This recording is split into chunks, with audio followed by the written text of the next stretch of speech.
very new channel. Alright. And now Dota Alchemy has like no real replay review. So. Well, what's like, his face? Elevated said that he'd be still running that. He Yeah, said. but it's on his Twitch stream.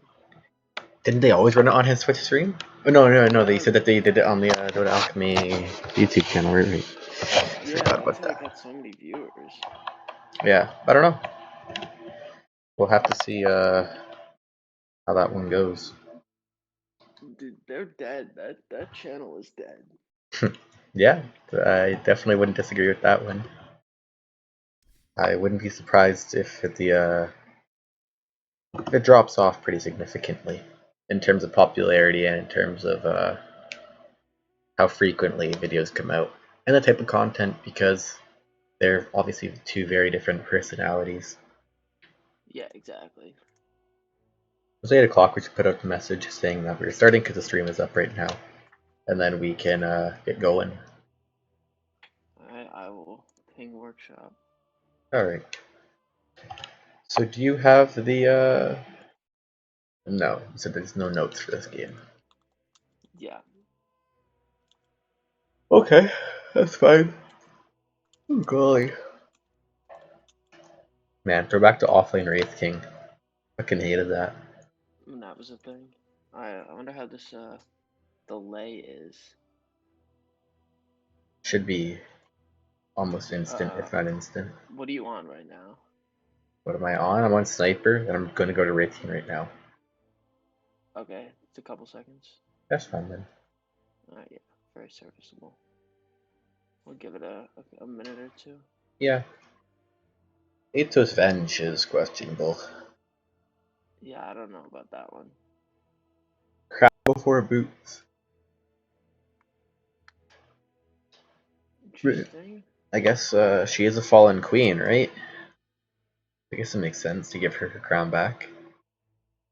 Yeah, I still feel like that item sucks. It does, yeah, it's awful. Yeah, I don't really know about that. Okay, the Blightstone I guess is fine. Or was it offlane? Oh, she does have a windlace. She did have a windlace. Oh wait, before, was so there one maybe lace? Didn't she start? Oh no, yeah, I guess it's okay, but like, yeah, I it's don't like know. serviceable. But like, what does the crown do for you? If you want What? 2 or 4 extra damage, just go like double fairy fire or something. Finish out your wand and you get more stats. Right, there's 2 damage right there. Like, I don't know. I'm really not sure why you would go that. I don't know. Well, I guess that's why they submitted a replay for us to tell them. Exactly. What has my boy Lich got? I gotta send this in Arlo and Dota. Yeah, probably a good idea. We can start now, anyways. Did you?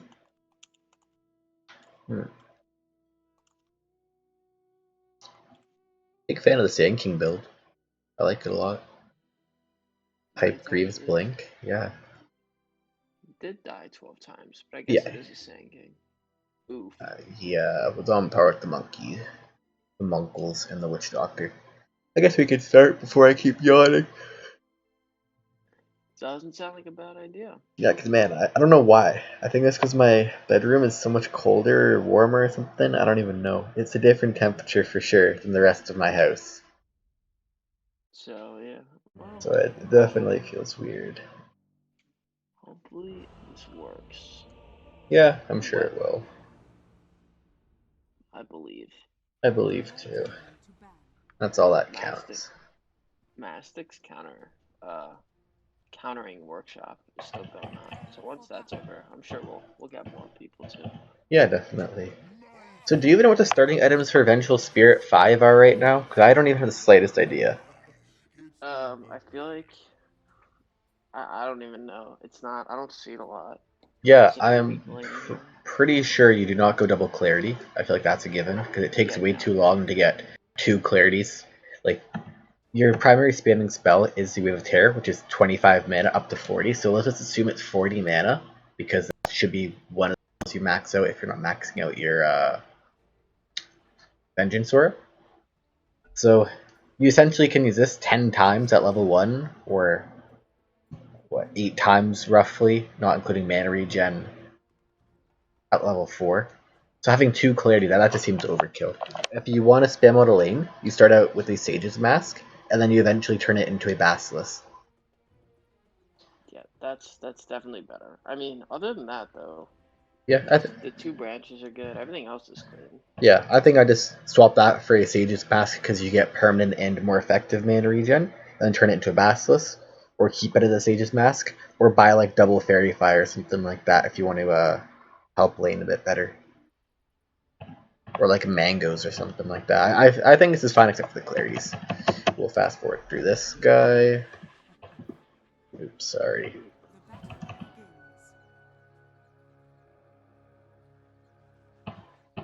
So level 1, you don't ever want to go Magic Missile. It's so ungodly short range, like if you look at the cast range, it is super low, and it is way higher mana cost than damage. With this, the damage, so this is magical now, but it used to be pure. So it's 60 magic, so it's about 45 damage after reduction. So 45 for 25 mana on 16-second cooldown. As I said, you can use this about 10 times without considering regen and all that crap if you're throwing in a magic missile or 2. This, you can use it 3 times. It does less damage overall. It doesn't amplify your damage. And it's a 1.4 second stun, which is one of the lowest in the game. If not the lowest, besides like level 1 Ogre Magi and Saiyan King. Isn't Ogre Magi 1.5 actually? Yeah. So yeah, I think it's actually... Yeah, this is the lowest stun in the entire game. Besides like Lightning Bolt from Zeus. Yeah, like not counting mini stuns. Yeah, like not counting mini stuns, yeah. Vengeful Spirit's Magic Missile is probably one of the worst spells in the game, in my opinion. It's slow projectile, low cast range, high mana cost, low damage. And long-ish cooldown for a stun. You can kind of set up swaps with it, but even then the cast range is so low. Like that Magic Missile did nothing to that Ogre. Yeah, exactly. Like if you... Oh, I didn't even notice you place a Sentry. If you place a Sentry Ward against the Saiyan King, you need to make sure it's in the tree line. If it's right there, it's 100% getting de-warded, I'll call it. If you put it in the tree line here, it'll give you roughly the same area around the lane, and it gives you the potential of finding his D-ward. Because now you know where his D-ward is, but if you put it in the tree line down there, you easily would have killed his ward before he found yours.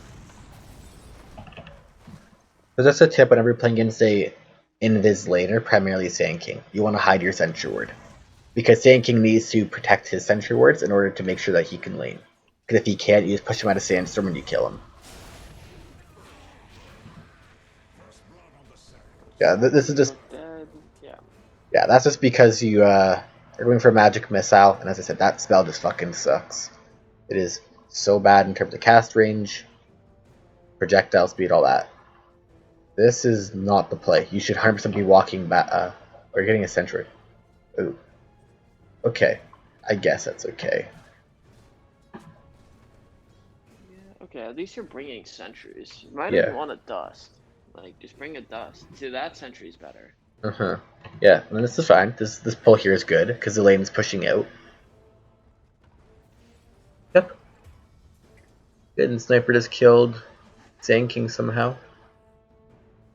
Always interesting, considering he should probably die if he's that far up. Mm-hmm. Alright, yeah, you want to make sure you're farming your pull. Like, get the last hits. Yeah.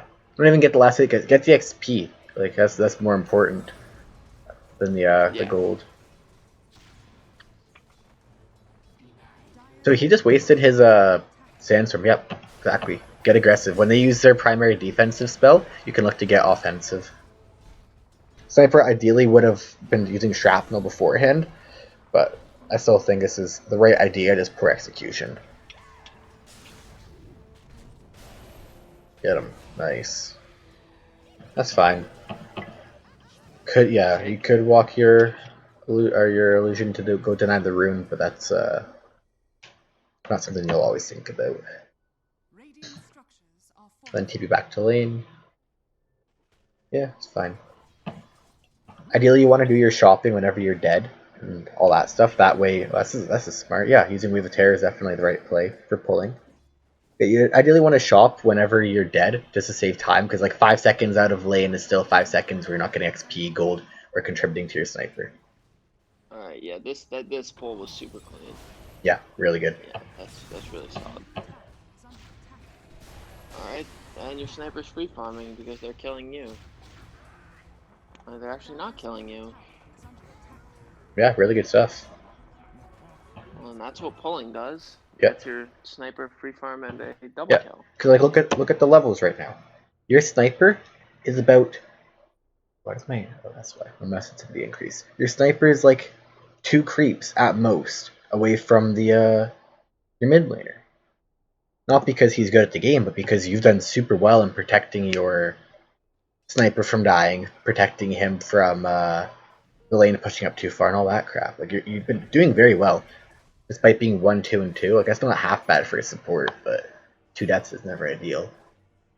Yeah, I definitely would be pretty happy. Like you pulled when you're meant to pull, got aggressive the one time that you guys should have. Oh yes, I love these sniper players. They spam with their fucking ultimate whenever they can. Oh, okay, yeah, you just beat the shit out of the ogre. Yep. Good, yeah, okay, this is super clean. Nice. I don't know about drums. Yeah. But that's one thing we wanted to talk about when we were looking through the scorecard. Is your item build was kind of interesting, I'll put it. Like it's not bad, but it's very odd for position 5. So drums on Venge isn't bad.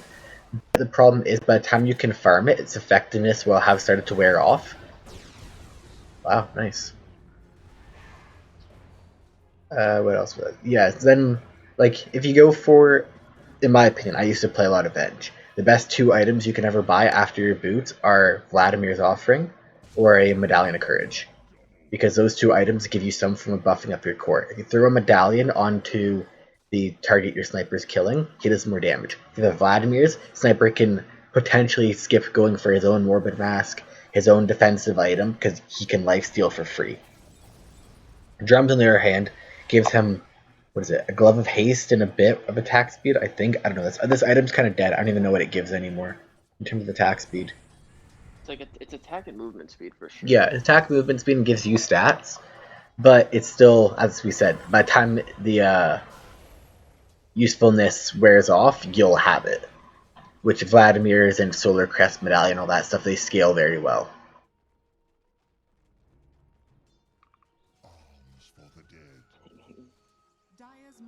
You can kill this guy. Yeah, you guys won this lane. This was not That's bad a good smart, yeah. Yeah, you've been doing very well. And then, yeah, at this point your sniper probably doesn't need you. Yeah, go swap him. Oh, the cask kind of screwed you there. And then this guy dies. Yeah, this has been a very good 11 minutes. Like, really, really good. You TP'd out literally when you needed to. You got the bounty runes. Your sniper doesn't need you anymore because he can just shrapnel the waving jungle. Then you TP'd bottom, you saved your 8th king, you got a kill. And then you can kill... Oh no, there's an Okamajai. Just whack this guy. Yeah, you can put him in the zone.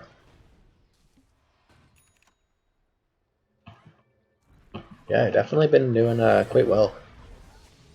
Yeah, and we were talking about this before the game. The crown, that item sucks. Yeah, it's not a good stat item, and it's not a good pre-boot item. This D-word felt kind of weird. You're D-wording to unblock the pull camp, but you blocked the pull camp. It's different. Yeah, so it kind of just... you spent 75 gold to do what they were doing anyways. I don't know, it's kind of weird. What if this happened? Oh, I skipped forward by accident. Or I skipped backwards. My bad. This ward is good, I like it. You don't have mana to help mid, so not much you can do there. And yeah, Zeus died, you may as well get the XP. Yeah, again, this is really good. When you're late, like when a core hero dies, you may as well try to capitalize some way off of their death. Obviously you don't want to kill them or anything stupid, but... Ooh. Nice. That was clean. Oh, yeah. He died. Okay, yeah. Perfect. What rank is this? Yeah. Guardian 3. Does not seem like it, I can promise that. This is stuff that you'd see higher, like not even higher rank players make, but like legends, ancients, divines, all that stuff. They'd be making these type of moves easily. Where they leave the lane when their carry doesn't need them, they TP bottom, set up a kill, prevented their off laner from dying. Their mid laner died. It's like, yeah, that sucks. You couldn't help them, but you got yourself some XP. You stayed around long enough to get 2 kills. The only thing I would have done different is I wouldn't have TP'd bottom. Now that you have your 6, if it's not an immediate reaction that you need to do when you're a saving hero, don't TP. Although you didn't have swap, there's still the chance of right now that swap comes back up. You have a 40-second window of no swap, no TP, but swaps off cooldown. So that one TP I'd be a bit mindful of, but besides that, been very good 15.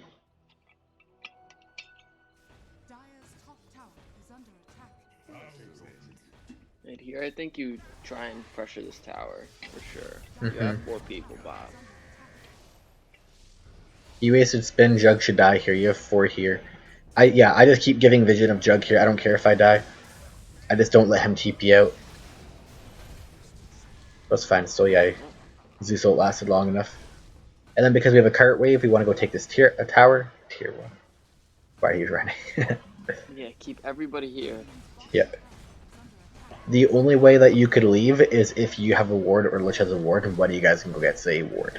But neither of you did, or at least you don't, so stay there. Yeah, just the item. Whoa, wait. Click back. Was that Lich's items? What, Lich? You just clicked on? Yeah. I got confused for a second. I'm like, what the hell is Lich was carrying? Yeah. Yeah, okay, that's fine. Another thing I'd be mindful of is no detection will hurt you at some point. Because, yeah, right here, sinking odds are fake. Yeah. Just carried sentries, dust, whatever, when I have an invis hero. But that's a small thing. I have the sentry ward right now. No. Yeah, just carry sentry. They win this game. Yep. Right? So yeah, they win this game in like 40 minutes. Yeah. The next play when you're this far ahead is to take their tier 1 tower mid, because that way it opens up the map. And then I think you guys rogue. Yeah, you would. Wow. Man, every cast hit you. Yeah, that was a good play, because, again, you don't fully care if you get gone on the sense, because you're offering some form of front line for your team. Dude, this Jug, what on earth was that? I don't know. Yeah. I mean, this should not have taken 40 minutes. This game should be over in, like, the next 10. Yeah. Yeah, because this whole time, Sniper's been free farming. He took a tier, like, yeah. He's over almost 3,000 higher than their next, their top, their safe laner. Yeah, can you just keep net worth up in all the, all the games? Yeah, I forgot to ask. Oh, yeah, I mean, just look at this. All 3 of your cores are ahead of all 3 of theirs. Like. Yeah. Okay, I don't think... You definitely want to put a ward behind the tier 1 mid. Yeah. Unfortunate with that timing, but it should still lead to kills. Yep. You could hear Sand use Epicenter there. It might just be from replay, but he did use Epi. Push mid and end fast, I won't defend. I'm gonna assume he defends. Yeah, not an expert. You are smashing them anyways, nothing will stop you, Hyglyph. Again, ward behind the tower. Yeah. Oh, this isn't on you, it's more... Wait, no, you are the 5. Yeah. Use. Oh, okay. Oh, someone has dust. It's amazing. Swap MK out of his ult. Oh, he's gonna run out of it.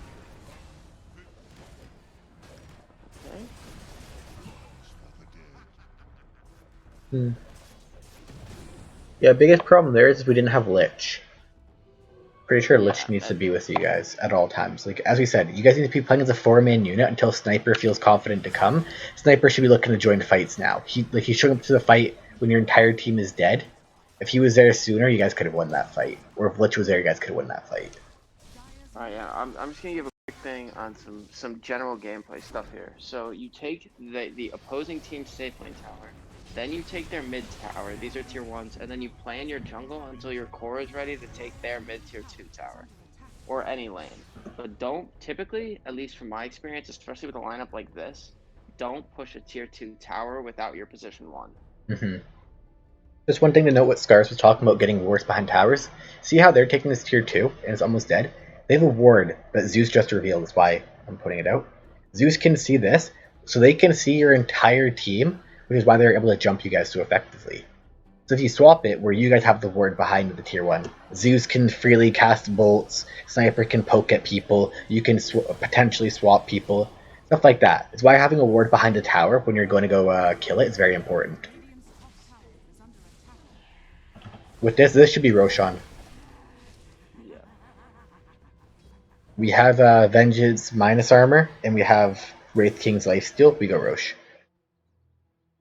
Because they can't really stop you. Yeah, you need to Rosh here. You guys should have ran right to the pit. Have one person push the wave mid and go straight to Rosh. Yeah.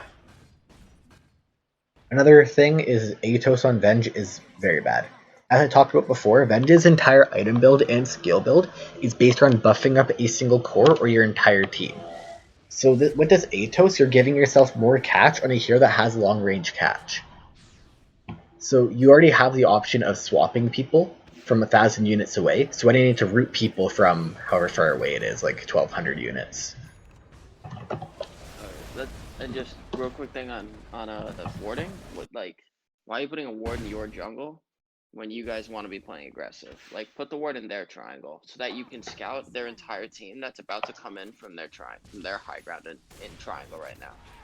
Like, you guys see nothing. Like, you have a scan, but do you know who's there? No. Like, unless Zeus ults, which he's not going to, you have no idea what's up here. And now there's a Monkey King here, there's a Sand King here, and it just becomes a bad fight right away.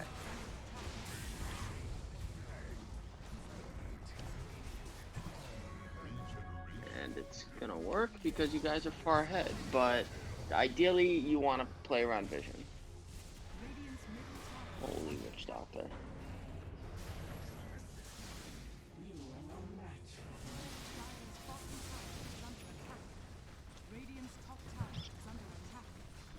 Yeah, I've been doing very well still. Like, definitely, either you know how to play Venge or you just are doing very well in the game. Like, how many games do you have total? 832, so still kind of new. 56% win rate is very high for a newer player. Yeah, I would definitely go Rosh, though. Yeah. Like, put more emphasis on Rosh. This goes for everybody. Put more emphasis on Rosh. It's important. Yeah. So this is the exact word I was going to ask for. Whenever I'm this far ahead, I wouldn't deword that. Okay, I'll explain quickly. So whenever I'm this far ahead, when you're on the Dire team, as I've said several times in the past few replay reviews, the Radiant team when behind wants to play in the area you are currently playing in. And then when Dire's behind, they want to play in the opposite side. So when this is the case, you get a ward up on here when you're Dire, and you sit in this area. You control... What's happening? We're killing Sand King. Yeah, we should kill him. We're swap rate. Yeah. So yeah, you sit in this area here, and anybody who goes to defend this tier 2 mid, this tier 2 top, or to go for Roshan, you kill them. So having this ward and just defending it as much as we can is very important in my opinion for when you're ahead of the Dire team. And then when you're Radiant team, same thing. You want to get a ward somewhere in this area up here, sit in this area, and see if we can eventually work our way towards Roshan if it's alive. If it's not alive, you play in this area, you take down the tier 2s, and you go from there. Like, as I was saying, this guy should be dead, just because he came to deward, and he should get punished. Oh yeah. Yeah, this is where, sorry to interrupt you, Journey. No, you're fine. This is where, like, you see a difference between, like, really high MMR and not really high MMR. Like, you have an aggressive ward, and your team, you have 2 people farming the exact same wave way on your side of the map. Like, just literally camp your team under the ward, and when the Diddly Witch Doctor walks up to deward it, he insta-dies. Yeah, exactly. And then they definitely can't fight. Instead, your team is doing nothing. You and a Lich are sitting under the ward, and you guys die real fast with no backup. And then you die, and they get the deward, and now they can go Rosh. They're not going to, because they're just not, but they should go Rosh. Yeah, 100%. The one last thing I was going to talk about, why you shouldn't have killed that Sentry Ward. So when you place a sentry ward on a high ground, it gives you vision for how long is it? 10 seconds? I forget. I'm pretty sure it's 10 seconds. Yeah, it's like 8. I feel like it's either 8 or 10. Yeah, it's between 5 to... Okay, last 8 minutes. Yeah, it's between 5 to 10 seconds, something like that. And then after that, it no longer gives you vision. But it can still deward stuff, obviously. But there's no person that wants to be placing a second sentry ward on this high ground to double check. Because what happens if there's no ward up there? And especially in lower MMR games, people aren't going to fly their couriers up here, have Monkey King scout it, Sand King scout it, anything like that. There's a sentry ward there. They are 100% going to assume there is no ward on that high ground. So if they assume that, leave the sentry up there, because you know it's not a freshly placed sentry to see your ward. Drop an obs and a sentry on that area. You see it's only a sentry ward, don't deward it. Tell your team not to deward it, because that way they're going to think there's no obs on that cliff. They're never going to reward it. The only way that gets dewarded is if they place an obs ward, or if they scout it with other means. Which if they scout it with the obs ward, you know it's warded, because you have a sentry ward and an obs ward there to see it, and you deward them. Just being mindful of when you kill sentry wards, is it worth killing? Yep, it's a little thing, that's a big thing at the same time. Yeah. But, I mean, honestly, if you guys roached earlier, your team is not going on the Jug swap, alright? And you die for it. Well, that's your team's fault, but... Okay. Yeah, okay. So, if you roached earlier, this game is already over. Mm-hmm. Like, yeah, definitely. That's the main takeaway. Play for Roche. Yeah. And play around your vision. Yeah, exactly. That's what I was going to say. I think we can probably fast forward through a lot of this, because I honestly think out of all 10 players in this game, you have been by far the standout performer.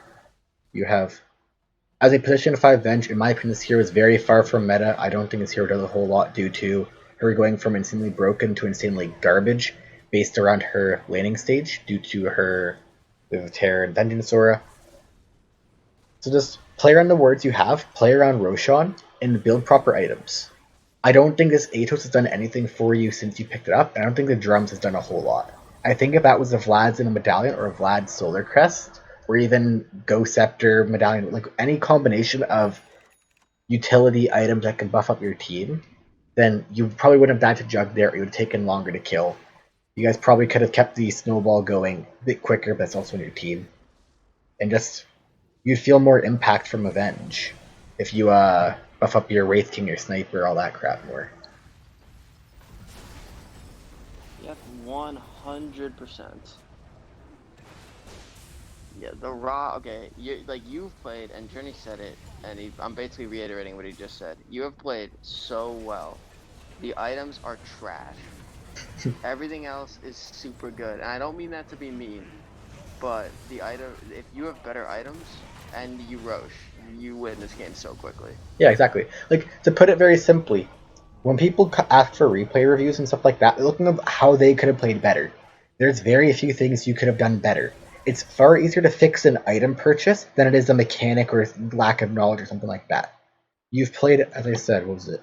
832 games, 56% win rate. That is crazy good. You have to consider you probably lose 60% of your first 100 games unless you're playing against purely new players, which chances are you weren't. You might have been playing with friends, smurfs, boosters, anything like that.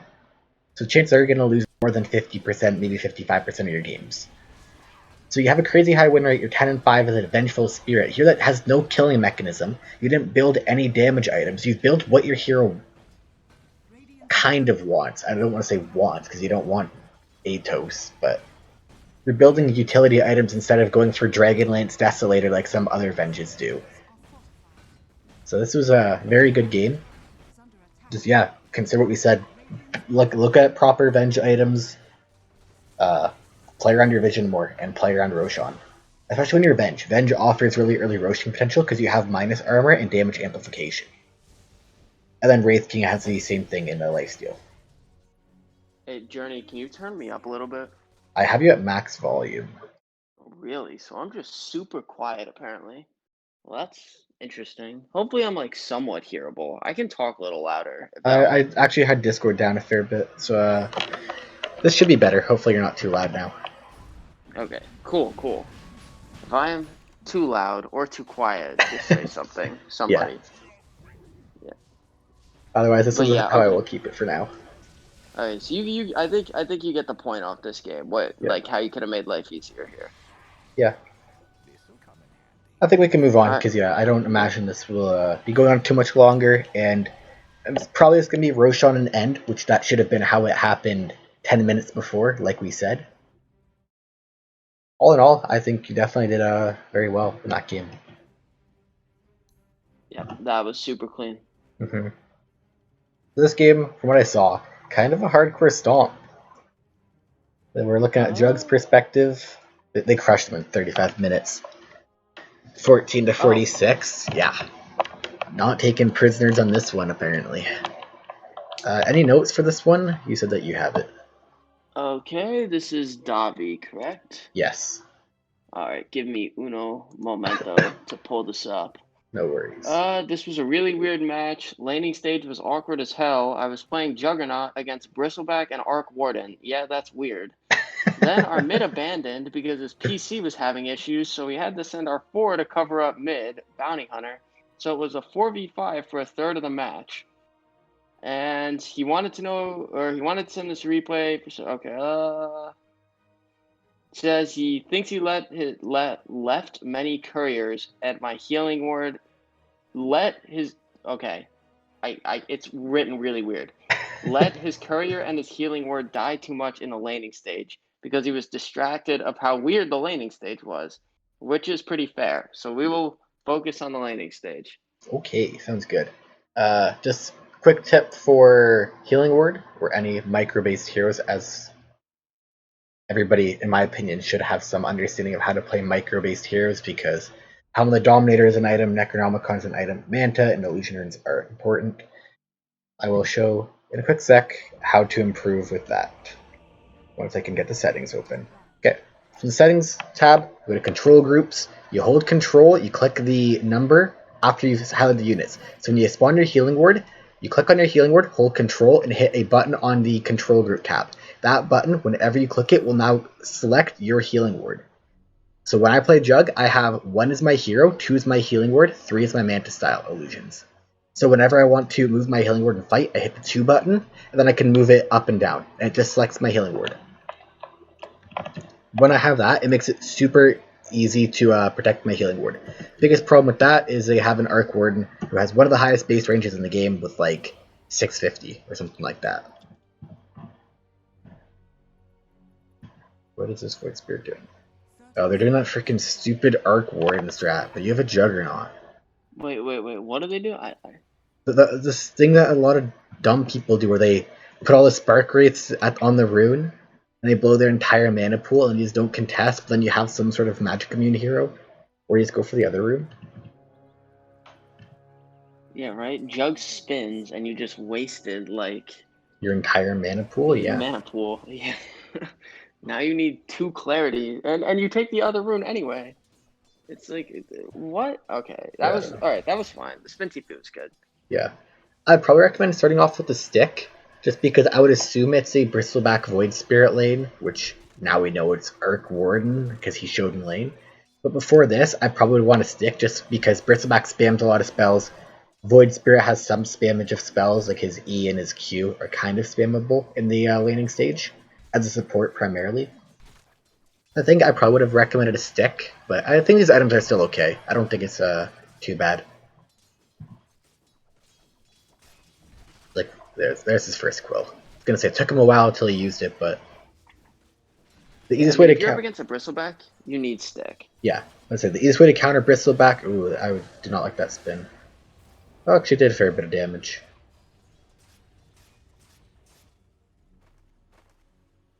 It's also very, very awkward to play this lane. You have Bane, who has a setup stun for the like in sleep, and then high damage output. But Juggernaut depends on having slows and hard stuns compared to setup stuns. Because if you spin on top of the Bristleback and he has boots advantage over you, he can just walk away from you. Yes, if they're smart, they'll pick up an early Windlace and early boots, and then your spin does nothing because they are faster than you. Yeah, because like Jug is a very movement speed based hero. Your entire kill threat comes around maintaining a higher movement speed over them, which is why whenever he gets his movement speed nerfed, he falls off really hard, because he becomes slower than heroes he should be able to kill. So a good player, or just really anyone that plays against Jug, if they buy an early Windlace and Boots, you either have to buy Windlace and Boots, or equip that you have no kill threat without a stun. And if you don't have kill threat, you're picking Jug and handicapping yourself, because that hero very much likes to kill.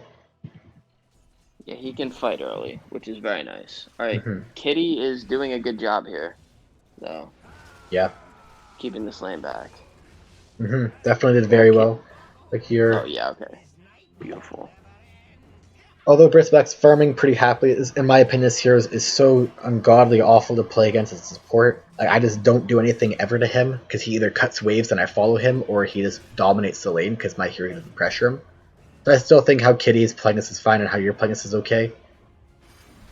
I mean, your CS is still good. It's better than his in a lane that he could probably be doing pretty well against doing. Yeah. I mean, the Arc Warden is griefing. But to say, of all times for an Arc Warden pick to come out, I don't think this is the best one, but you know, that's Dota. Kitty. Okay, yeah, Bristleback is just such a cancerous hero. You like literally can't do anything to him.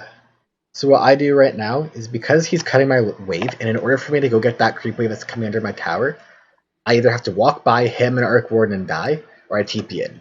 I TP in, I drop a salve for my Bane, who's going to TP in a second anyways. Have Kitty salve you up, like, yeah, you die right here. There's no way. Or they force you to spin. They just don't want to cast spells on you.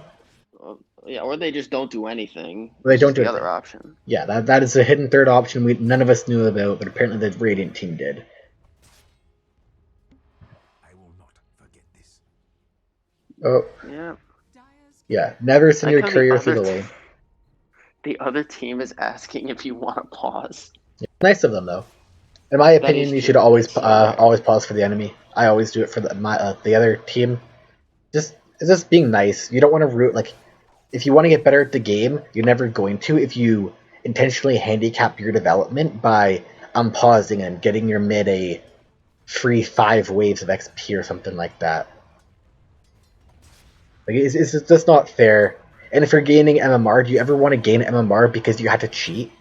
Or, like, depended on some form of handicap? Like abusing a bug, smurfing, boosting, something like that? Like, you want to do it because you're good. That's just my opinion on pausing now. I could go on a whole tangent on that. Like, people that play with people that are, like, way higher ranked than them on Smurfs and stuff, and then they just get boosted, like, you're going to play on your own, and then you're just going to lose every game. Yep. Like, it's just, there's no reason. And, like, same thing with, like, unpausing, and then, like, there's no reason. Like, oh, whoop-de-doo, I'm 200 MMR higher because my divine buddy plays on a Crusader Smurf and boosts me, and now I lose every game I play. Like, is that really fun? Like, are you actually good at the game? No. So yeah, it's just okay. Complete tangent there, but back to this actual game. Yes, what I was gonna say is Arc Ward has a high range, so you're going to use your Healing Word and keep it at the top end of the lane. Anytime this Healing Word travels down this way, because right now this is killable. If Arc Ward emerges from the tree line, he can hit it from this tree line here, where we know he is, to where your Healing Word is. Also, you have 1k gold. I know your courier is dead, but it has respawned like a minute ago. Call in your items or get your Bane to bring them in for you. Yeah, so your Healing Word should be at the very top of the lane. Wherever you know what their support is, or their Healing Word killer, I'll call them, is, just keep it away from them. Keep it at the top of the lane. If we know Arc Warden's hovering up here, we move it down here. And so on. If Arc Warden's here, it's over there. It has a pretty sizable range on how far away it can heal. I mean, Kitty is doing a fantastic job with this lane for you, though. Like, you should not have 32 last hits. Yeah. This is definitely a very losing lane, in my opinion. Oh, this is ambitious. Well, especially if the Arc Warden is good. Yeah, I don't know about that one. He's gonna die anyway. Dude, this Arc Warden, holy griefing. Yeah. Just making sure you spend your gold as you get it, especially because you had 1,600 gold. Like, right now you're the top net worth in the game, minus 30 or 1,600 by 33. You're on par with your Bane Arc Warden. because you have 1,600 unspent gold out of 3,300. Just spend your gold as it comes. Buy a magic wand, buy your raindrops, buy your wraith bands, boots, whatever. The only time you want to save up your gold that much is if you're buying a javelin for some, a mithril hammer, some item that gives you a significant power spike. I like the pull though. That was clean. Watch your courier. Couriers can die to quill sprays. Anything physical can kill quill or kill couriers. That's 2 couriers that have died so far and 1 healing word. We're gonna keep track of that. I'm curious how many times it's died. Oh, okay. Void Spirit's here. He does nothing, so this gank is completely worthless. Well, your bounty's gonna catch up to him in levels mid for sure if he does this thing. Yep. Okay, I think you're dead here, right? That's 2 healing. 2 healing words, 2 couriers. What do you think is gonna have more kills at the end of the game? Couriers or healing word? Healing word for sure. Alright, yeah. Well, and speaking of how not to gank if you're a mid, this was a tutorial. Yes. That's one thing I was going to comment on for the mid players. You need to understand what heroes can die when you are ganking. In what world? So when you're Void Spirit, how do you gank? You have to hit your Astral, your Aether Remnant. Did my game crash or something? Oh, it's having trouble.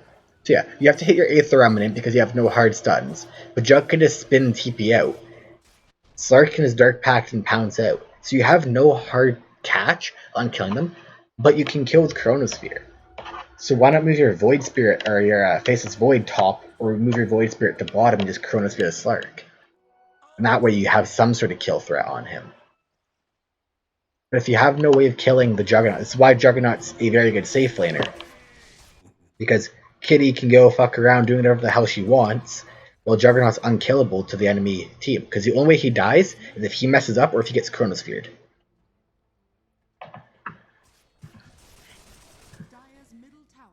Definitely could buy more regen here too. Like, I know you have healing word, but you really don't want to only rely on healing word.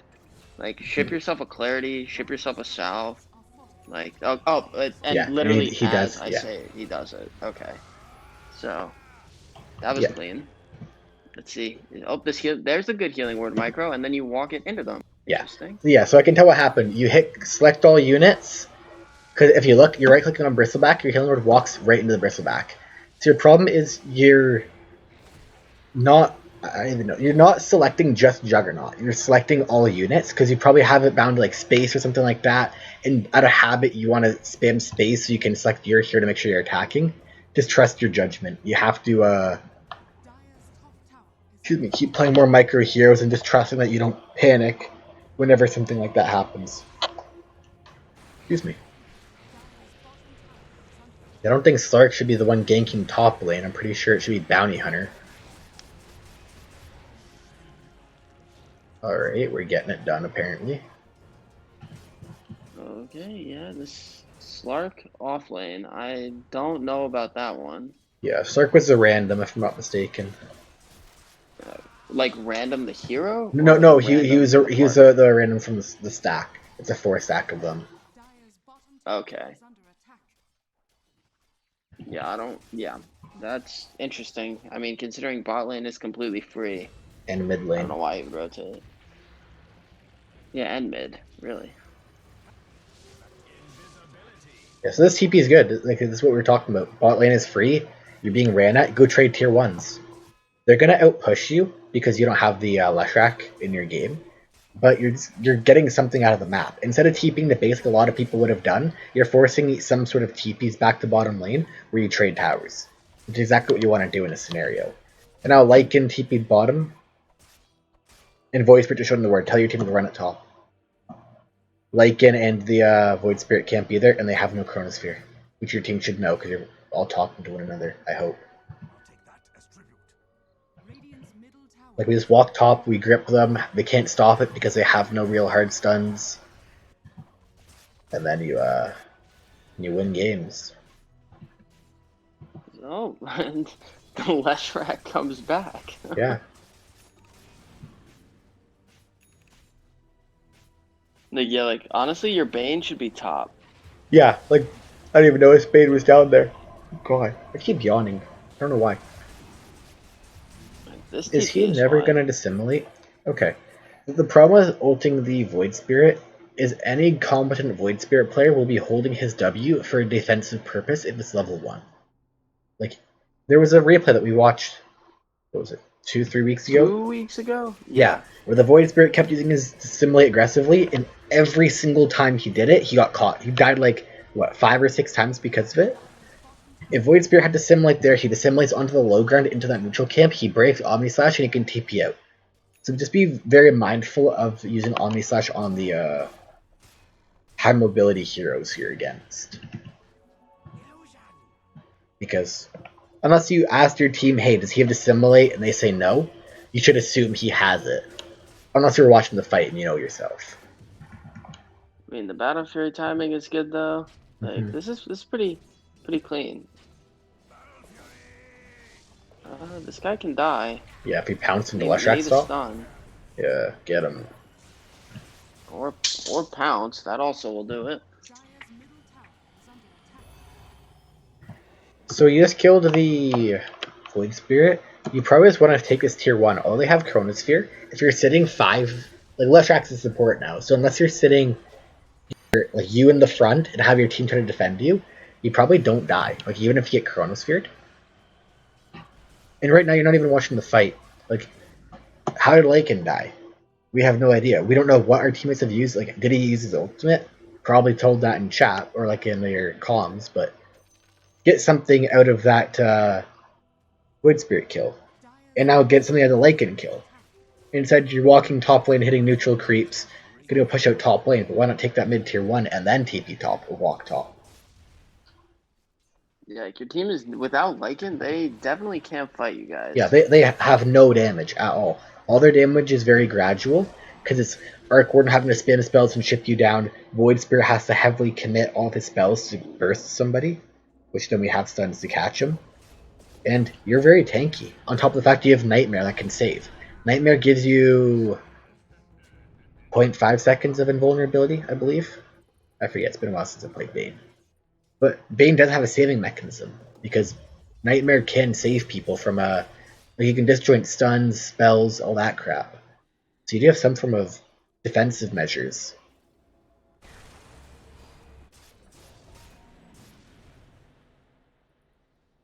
Go retake that outpost. Yep. Yeah, alright, good. Nice. Your team is fighting around their outpost, so this is clean overall. Bristleback.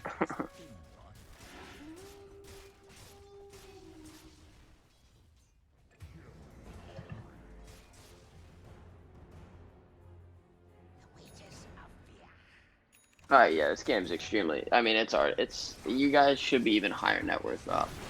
Yeah. Your supports are just low, which is fine. Yeah. Jesus, bounty going off. Oh, there's another healing word.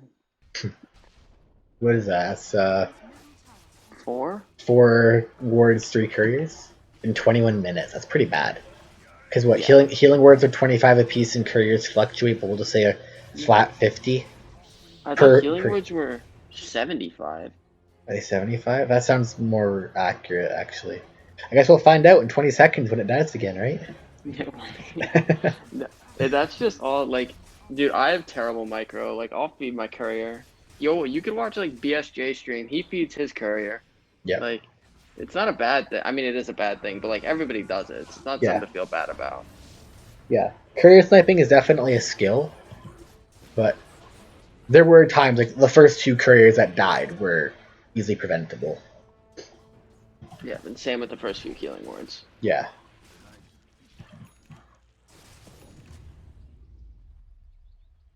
Let's see, don't you want Aquila instead of Imclaw? I feel like Imclaw sucks compared to Aquila. Yeah, Imclaw's especially on a jug with the. I mean, what if the crits proc at the same time?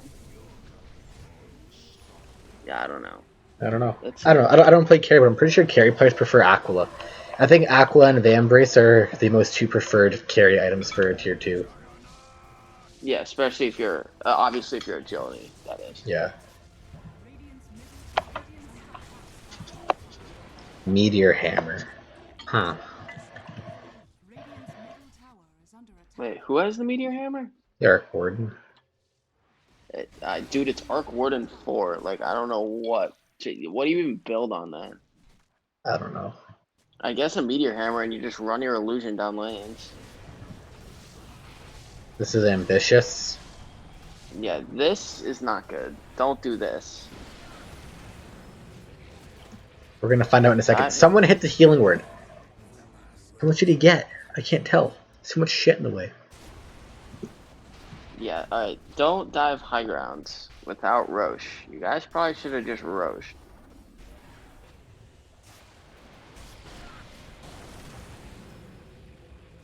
Where even is the healing word? It's right in the middle of the fight. Come on, someone hit it. It's almost dead. I actually can't tell. There's just so much gold happening. Yeah, 75. Yeah, I get it, 75. I'm pretty sure it's 75. I think you're right. So you fed 5 times 75, so math things. 375 gold. A lot of money.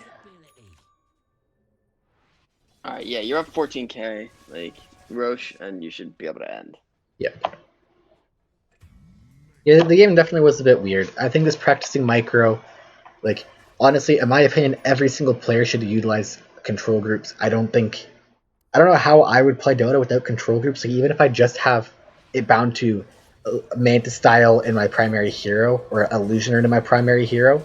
If I'm playing some like brain dead, never gets second unit hero like Slark, I still have my Manta style or Illusion runes on the second control group, just because this makes it so much quicker to hit one button instead of clicking on my healing word, right clicking my Bane, or right clicking around the map, like stuff like that. This makes it a lot quicker. So practice with control groups. Going high ground again is risky because they have Chronosphere, because they didn't use the last fight. Just go get Roche. Roshan wins games. Like, you're trying to go for some elite, like, I can respect the idea of going for this Manta-style bait play, but why bait when you can tank the Chronosphere with an Aegis? Yeah, right? If he Chronos and hits you, and you die once, then they have none of their biggest teamfight ability is gone. You're at full health, full mana. Yeah. Your team just takes their racks. Like, this game is basically a 5v4 because the Arc Warden is doing nothing. That's unfortunate. Okay. Wow. Yeah, this is game. Well, yeah. Alright, yeah, but like Journey said, work on the micro. I have to too, so don't feel bad about it. But 46 to 14. Nice. Yeah, definitely a stomp. Just practice micro, like being aware of where your courier is, where your healing word is. Like when I play Juggernaut, and from what I've seen a high rank Juggernaut players do, in team fights, they will literally A-click their hero, so their hero just auto attack over and over again.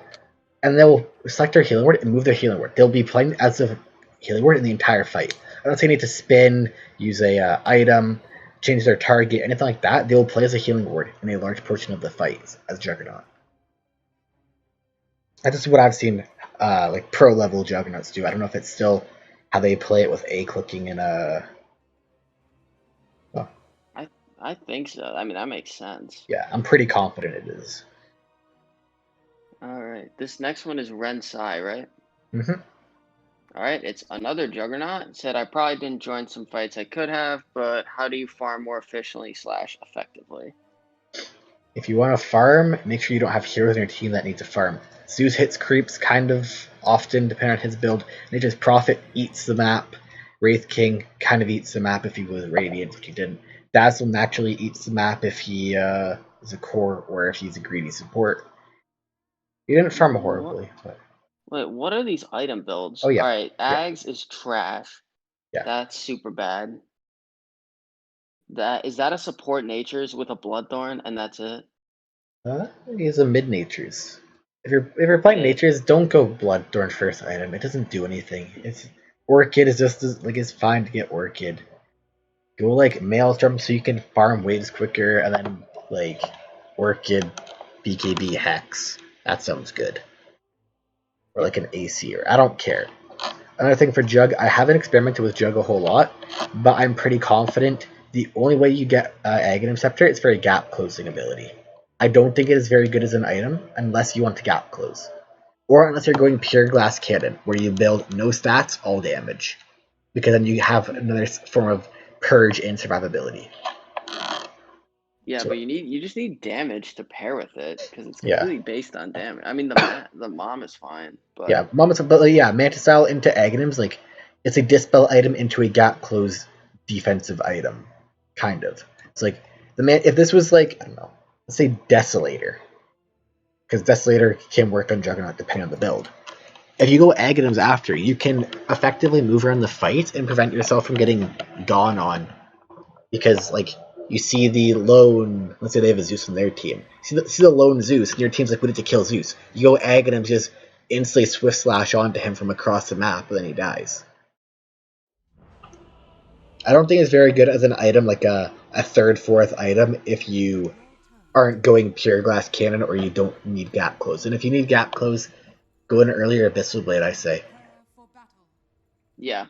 Yeah, the Jug Ags, like, it's a meme, but it's just not a good main item. Yeah. It's fine later game. I don't think it's a very good first item or so. I'm going to call it before I see it happen. Juggernaut does not need a Morbid Mask early in the game. This hero has naturally high armor, high base damage, and a healing word to sustain himself, as well as you have a Dazzle who will be healing you up in lane. Going Morbid Mask first item will give you no stats, which means you don't farm as fast. You get no boots, which means you don't have as high a kill threat, and you have no Wraith Band, which means you are easier to abuse in lane. So I'm going to assume you, yeah,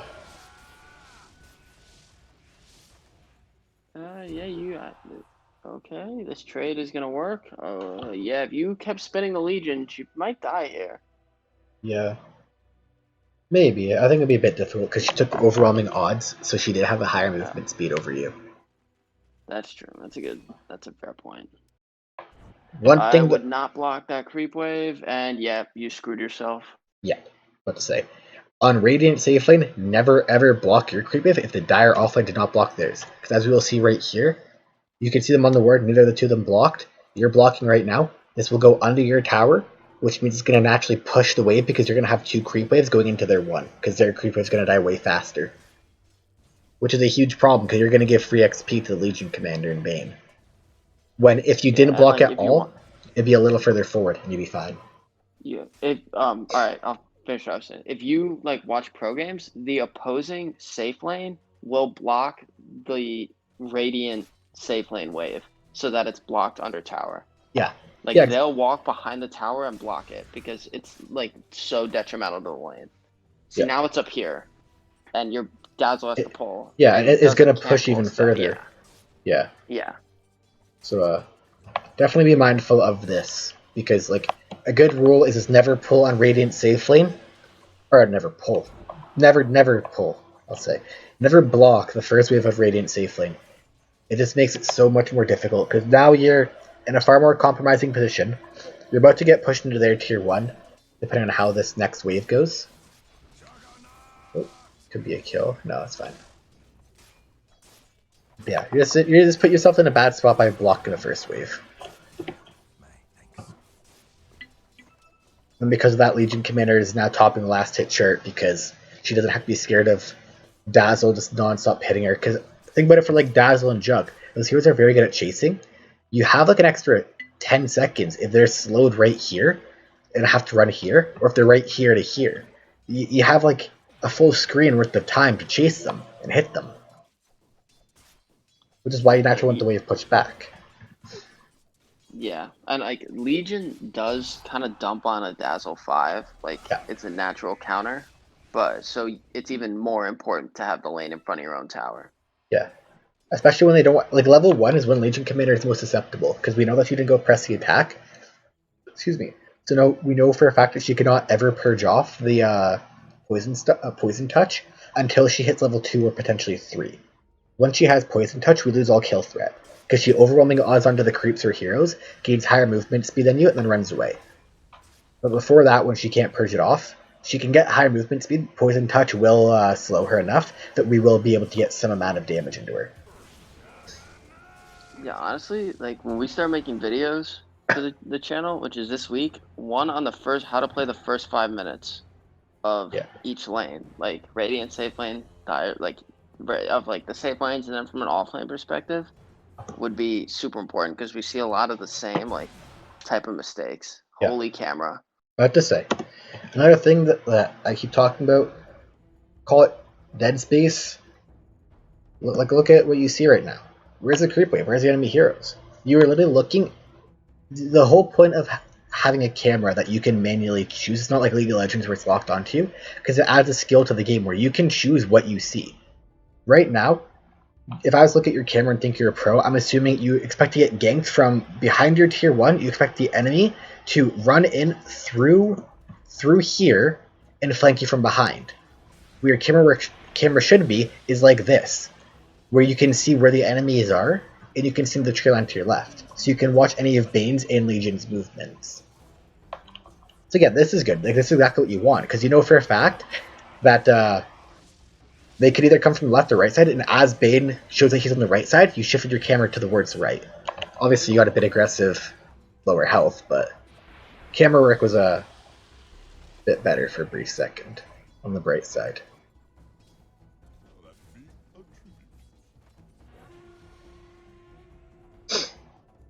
Yeah.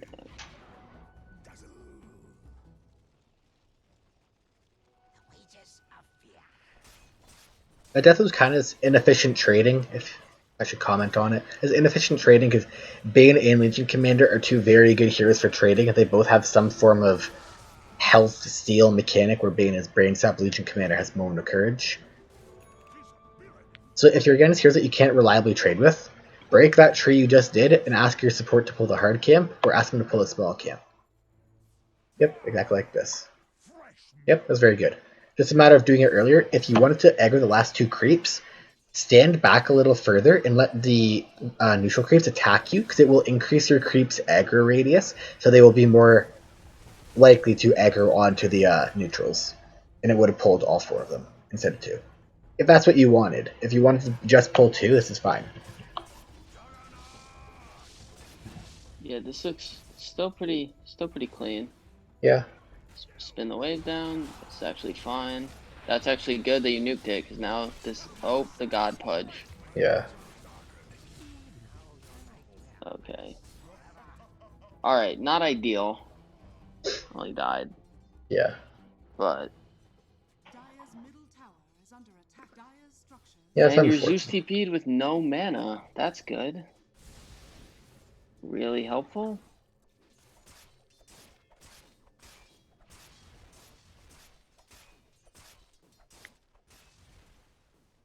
Yeah, so right now that the Sword Mask, as I said, because I knew it was going to happen, isn't doing anything for you. You still can't trade hits with the Legion Commander Bane very effectively, just due to the nature of their 2 heroes. If your nature's going to keep spamming ultimate to farm quicker, you're fucking thug, dude. Another thing, check their items more. As I mentioned before with last Jug replay, Jug is very movement speed based. As soon as the Legion Commander has phase boots, you need to have phase boots or a secondary speed item or buff or whatever to match his speed. With him having overwhelming odds and phase boost advantage, you are never going to kill him with spin, ever. Because you have no reliable stun, no slow, that can't be dispelled I should say, and he's faster naturally than you are. So your best bet, yeah, keep spinning the wave and farming jungle. I kick my support out of lane at this point and just tell them go top, go mid, whatever, I don't care. Or, yeah, that, or you just jungle, like, hit all the jungle creeps like this, and have Dazzler just stand and get levels. Yeah, with an Iron Talon, yeah, you definitely do this. You get Dazzler to level up bottom, you keep the Iron Talon, because Iron Talon is very good for farming Ancients, and Mask of Madness. And Mask of Madness does help you farm Ancients and neutral camps quicker, which is nice. Yeah, you just never really care to go back to lane, you're not going to get a whole lot. Like, I'd spin this wave out and just go leave. Because you know that Bane's mid, so they have no kill threat on you. Now Bane's back, you just gotta back up. Yep, this is really ballsy. Yep. Yep. The grave. Alright, yeah, well, Journey called it. you have no interest in being in this lane if it's pushed up. Yeah. Which this is just an entire... I don't even know what word to go with. This is an entire problem with how the lane started. You from the get-go, you had the lane pushing, and you and Dazzle never made any sort of interest in pulling it back to a good position. If you want to try playing the lane still, you have to kick your support out of lane, and you pull a small camp for yourself. I don't like Broom Handle here. I'd much rather have Iron Talon. But you pull a small camp for yourself, and then when the wave, like you farm the small camp with the creep wave, and as their creeps are pushing back out, the creep wave, enemy creep wave, you walk into your tower, you farm that, and then as your lane is pushing out, you go hit neutrals. You don't care to ever go into the lane if it's past, like, where's a really good point? Like past that tree line that you died at, like where the old side shop used to end, like up here, you never want to go past that. It's because that's close to the tower. They have long range disable and hook and Fiend's Grip and Burrow Strike if they get on top of you and all that crap. Alright, he clearly just warded there, yeah. Okay, you called it out. Yep. Pinging the Dazzle. Just buy the sentry yourself. You literally make gold off it. Yeah, you got double the gold. Because yeah, if Dazzle buys that sentry ward, he gets the gold. With the new way sentry wards or True Sight de-warding works, Dazzle would have made money there. You're a carry player. Be greedy. Go buy that sentry ward for yourself, and then we're asking to buy it and you de-ward it. Something like that. But in this case, just buy it yourself. There's no harm in it. You just made money and got more XP. Because sentry wards do give a lot, or observer wards give a lot of XP. Because they scale based on time. Like, I don't know what the time difference is for observers and all that crap, but they are good. So de-ward stuff yourself if you're a carry player. It's very nice. And saves time for your support. I mean, so far this looks pretty good. Like Yeah. you're farming, which is good. You do have your ult, so you can look for a fight here. Yeah. Yeah. Let's be mindful that Sand King is TPing in. If you just Omni and leave. Oh, not anymore.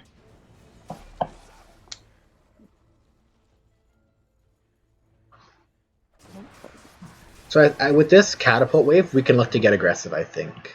Who's down here? What does Pudge have? Just remember, Pudge is a grief tier hero that sucks. Yes. Like, you can just kill him. You have spin.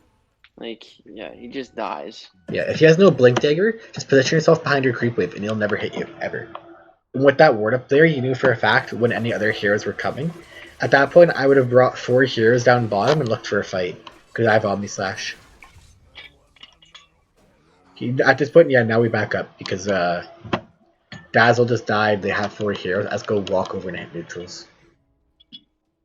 Yeah, this is the problem with Wraith King offlane, is you would take that lane, ideally. Or like triangle and that wave. / their camps in that wave, but you have a Wraith King that also needs the farm, so. Yeah. That's why I don't pick Wraith King offlane. Oh, don't TP. Yeah, okay. Wait, yeah, don't pick Wraith King offlane, it's not good. It's a very dead strat. When you're hitting neutrals, always watch the map.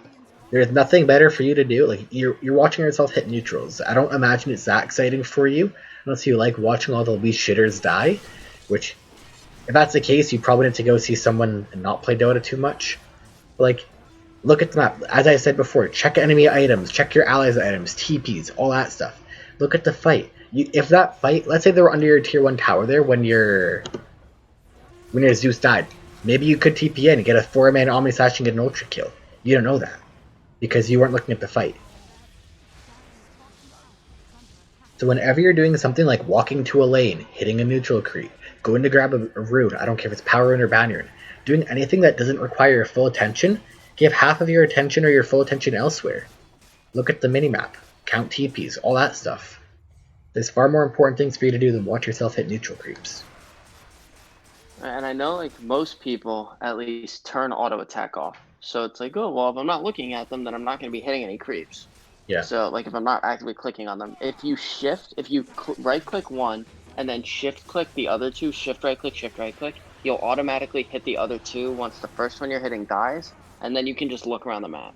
Is that what you do? I just do force attack. Force attack attacks the closest unit to it. Oh, yeah, that's how I do it. I saw, I forget who I saw who does it. Sammy Boy, maybe? Someone like that, so I changed mine. Yeah, that makes Either sense. way, I mean, either way works. Yeah, There's either's multiple fine. ways to do it. Whatever makes you comfortable. Yeah.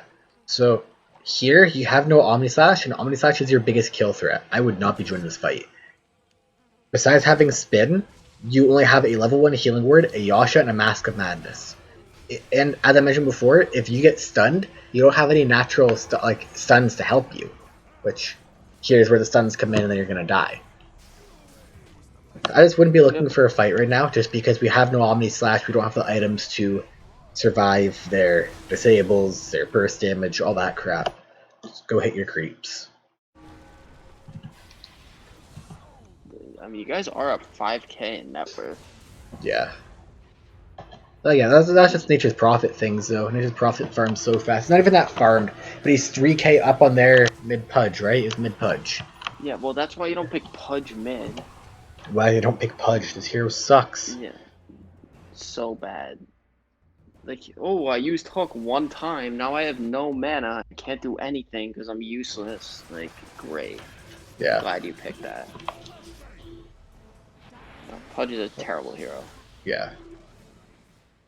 I always get so confused watching people's perspectives, and I see two the mouse moving around. That always throws me off. Yeah, I still think I'd take his Talon. You farm so much quicker with Talon. Although you miss out on the 10 damage or whatever, 12 damage from this, you just do 40% damage to, or 50% now. 50% damage to a neutral creep, including Ancients. That's crazy how fast you'd farm. Like, you take Broom Handle for the armor and damage. The extra attack range is nothing. The attack range means pretty much literally nothing. Yeah. Don't know why NPT beat into this, but okay. I guess it's fine. You can push this tower. Well, unless he leaves his trees AFK in the lane.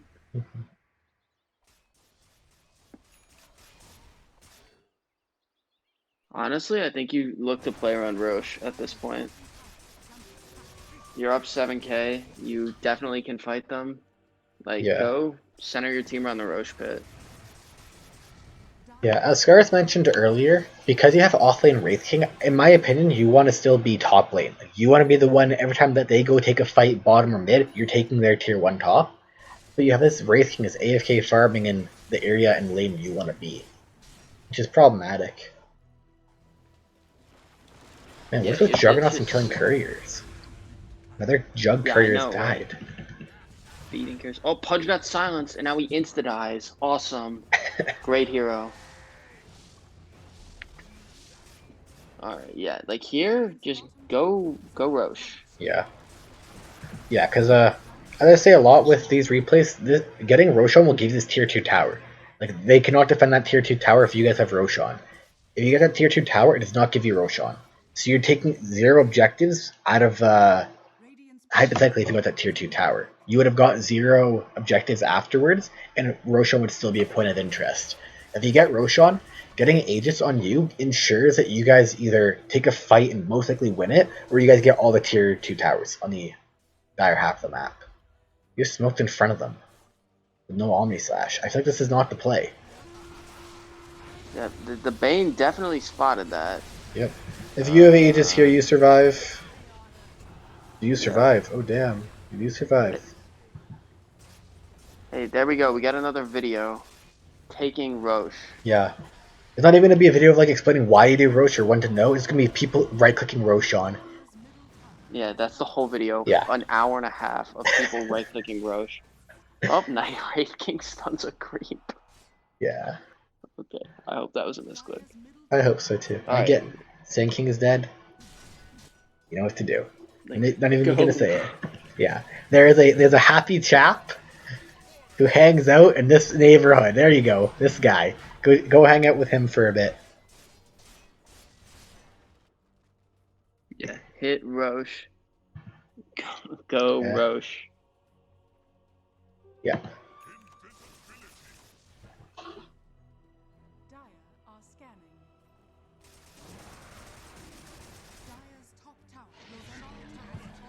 Like, you probably want Aegis. I would definitely go be with your team. Yeah, Wraith King Aegis is nothing. If they can kill Wraith King twice, they can kill him a third.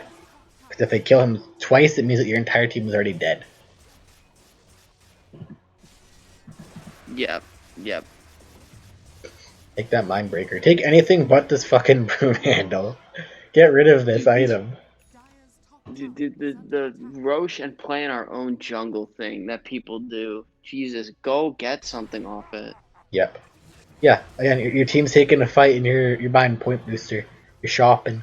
When your courier's at Secret Shop as well. That's Nature's, never mind. I mean, your team killed them all anyway, yeah. But you definitely should at least be farming on their side of the map. We're going high ground with your team. Your team is 5-man wiped and you haven't looked at that half of the map yet. You're definitely strong enough to fight, at least a little bit. You have Omni up. Yep. Zeus is split pushing, alright. So yeah, when to fight, which is something you said to work on. How to farm, well, there's two questions. When to fight, when you have Omni up. Pretty much the basic answer. Slash when your team pushes high grounds. Farming wise, we talked about that earlier, but this overall was pretty clean. Yeah.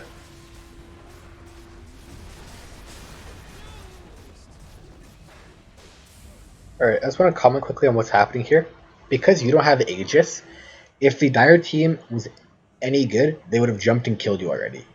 Because you don't have Aegis, it means that you are able to be killed pretty effectively and quickly. And then it goes from a 7v5 fight to a 4v5 because they're gripping Wraith King. They're just not casting spells onto you, and if they kill you, the hard carry's dead.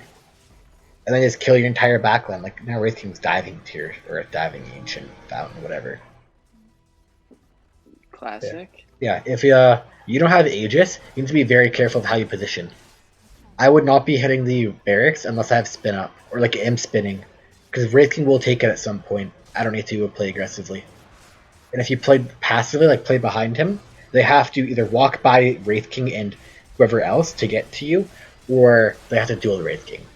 It's why when you're going high ground, normally the hero with the Aegis hits the barracks.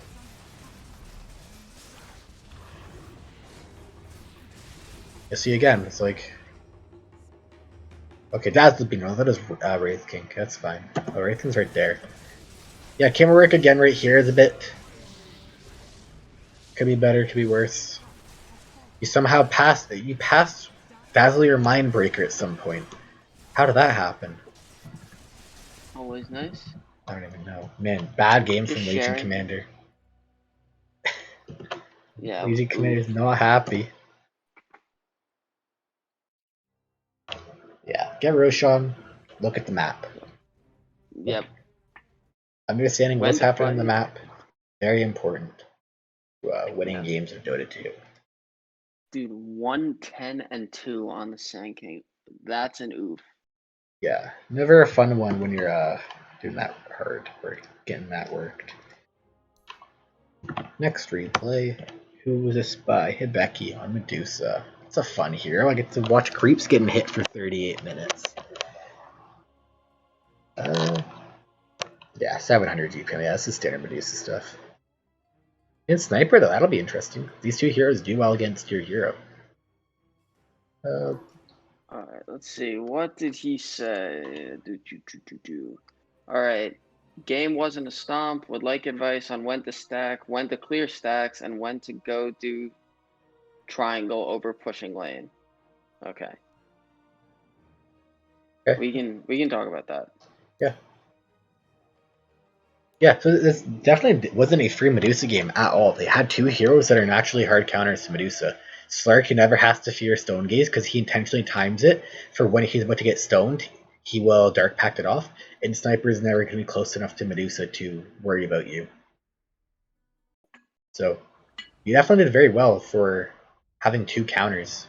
And they had Undying, correct? Oh, I didn't see that. That was for your team. Yeah, Undying is also pretty good against your hero, because he just pushes an early game tempo that Medusa can't sustain.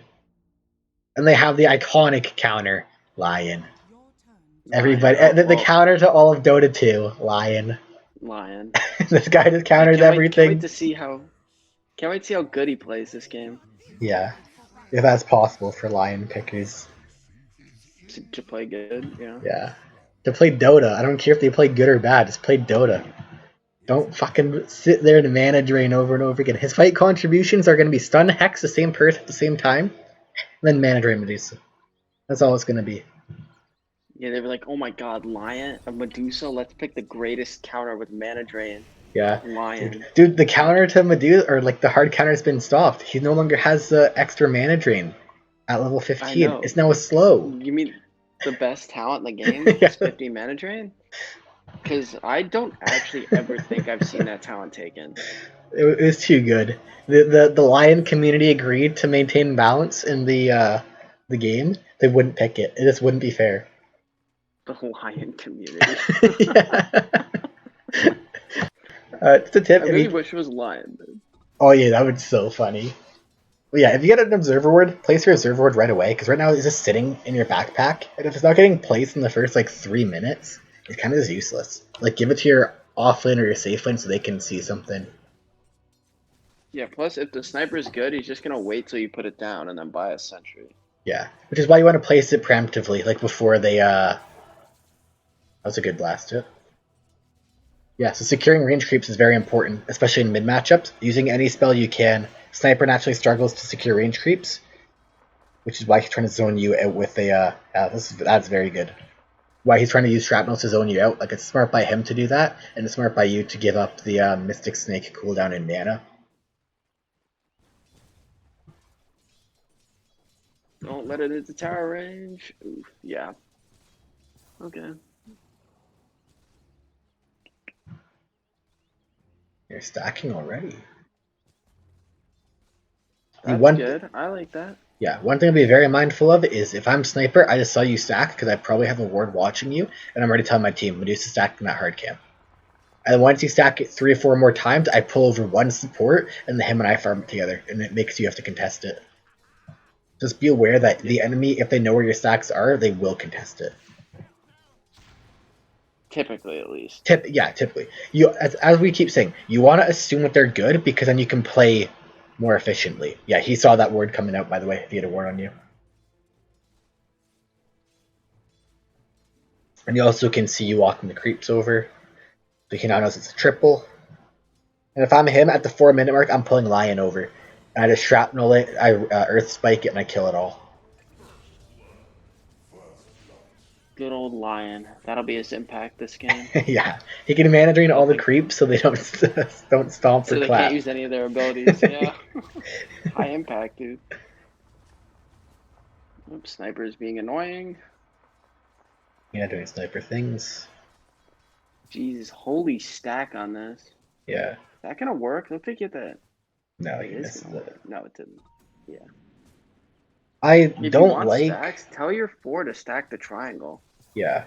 I don't like this skill build. I would have preferred 1 point in a mana shield and then like a 1-3-1. Because Mystic Snake is your best ability. It can clear stacks well, it can lane very well, and it's very good damage. Having 2 points in a mana shield, especially when you don't want to be using mana shield too often, is just what I'd look to do. Sniper left the lane. This is when I go push the lane into his tower. Make him miss any XP. Whenever he leaves the lane, you instantly push it into his tower, and then even if he misses one last hit, it's essentially you denying 2 creeps in front of him. Because denying is now 50% XP loss when it's denied. So he's essentially missing a full creep, which is pretty big. Alright. I probably would have checked on the other side, considering you have your big stack there. Yep. And now Sniper's clearing it. He just used all 3 shrapnels, and he's gonna die. He used all 3 shrapnels at the same time. Yes. Alright. For future reference for everybody watching this, shrapnel damage and slow does not stack. Yeah. What Sniper should have done is he should have put a shrapnel here, and probably like, oh my god, what was that? Yeah, put 2 there and there, and then walk it up the high ground, and he would have got the entire stack before Medusa could contest it. And he could have had a third one to zone at Medusa. Oh, whoops. Yeah, that's the issue. Whenever you stack in front of the enemy heroes, they will contest it if they're half decent. So if you want to get stacks off, ask your... you have a Juggernaut bottom. Juggernaut, as we said last time, is a very stable laner. And doesn't need to support with them. Get Ogre Magi to stack for you. Have him stack the Ancient Camp. Have your... Tree has never even moved out to do it. Have either your 2 support stack for you. And then as you go and farm stacks, they can take your mid lane to recoup the XP they've lost out on. It's just a tip when you're doing stacks. Sniper. Doing sniper things. Assassinating the Mana Shield Medusa. Yeah. I mean, Hibeki did say he has like a 90% win rate on Medusa and is climbing with it. Yeah. This hero's not very good. You definitely are making it look good. Because, as I said, you're playing against a lane counter. The biggest issue is that you stacked in front of the enemy, and you didn't protect your stack very well. Oh, Lion hitting him with the well played. Nice. Oh, broom handle so good on, Medusa. Alright, I'm glad you sent that back. I'd honestly have kept it. If there's no other neutral items, I would have kept it for the damage while I farmed my stacks. That's true. Alright, I think this guy he clearly warded there. Yeah, you have sentries. A+ sniper? What is he doing? What is he doing? Why is nobody rotated? Who's your 4? Tree. Tree can't really rotate. Yeah, true. You don't have anybody that's good at rotating. Well, you have Ogre. Yeah. Ogre can, but I don't really have to care for ganking Medusa's lane.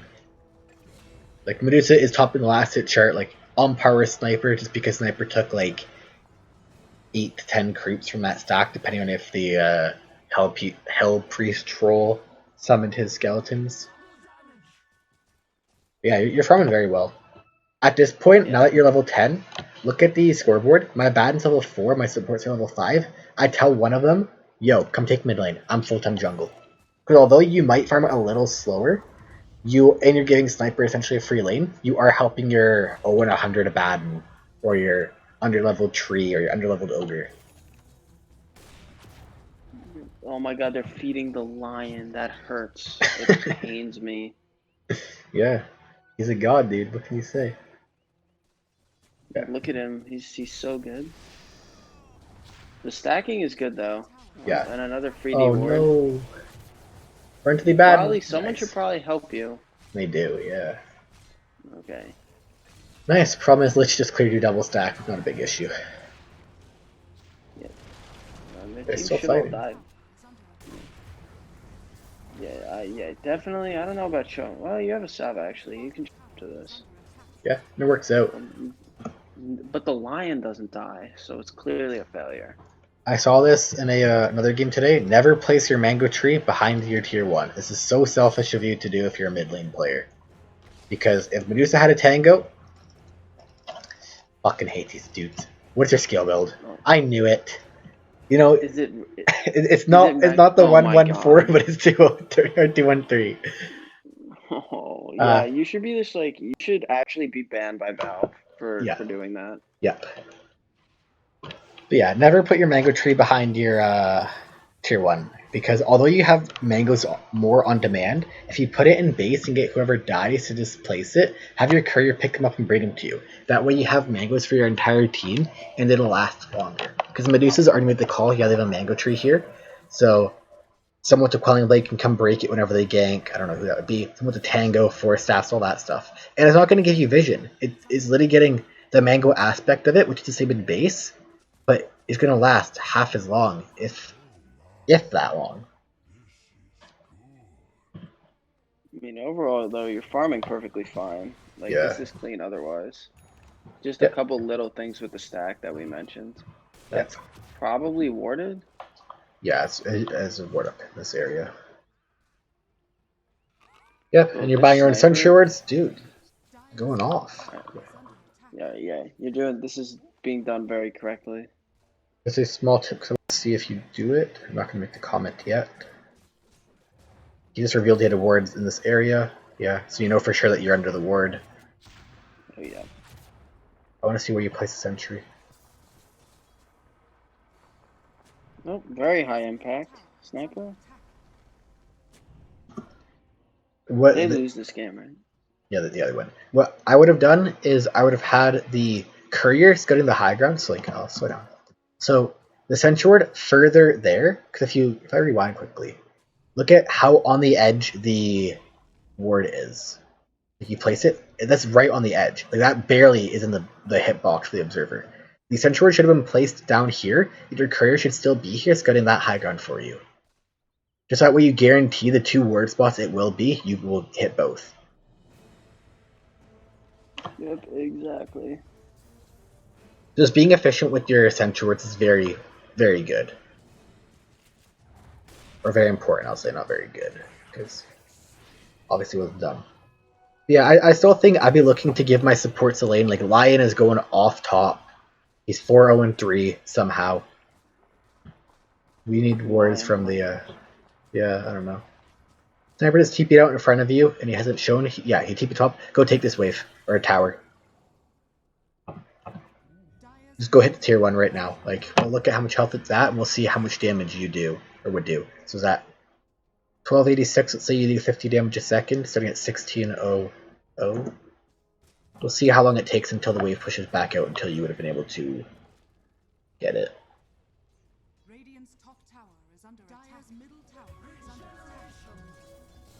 So you'd still be hitting it, because this wave would have been under the tower.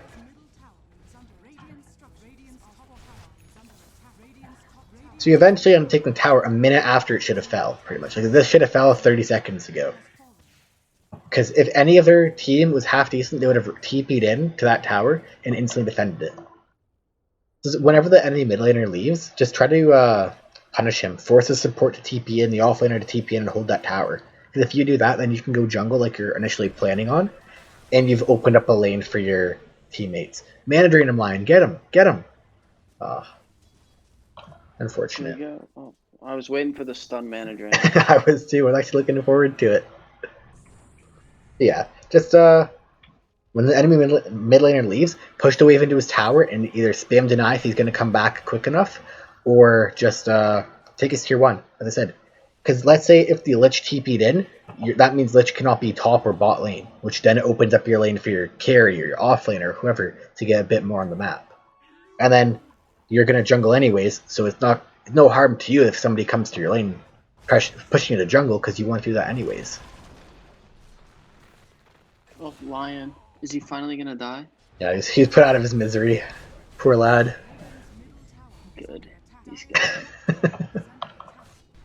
Yep, guys. Alright.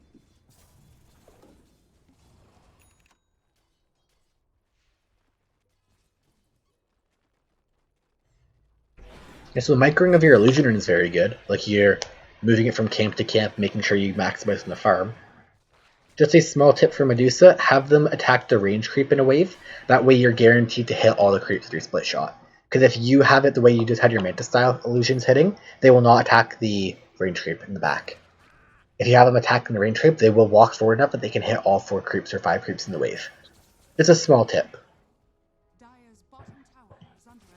Small but helpful, you know? Yeah. Well, maybe it's different with the Grove Bow. I don't imagine it would be different though, but I don't know for sure. Yeah, it would be same with Grove Bow, because you just didn't attack that range creep there.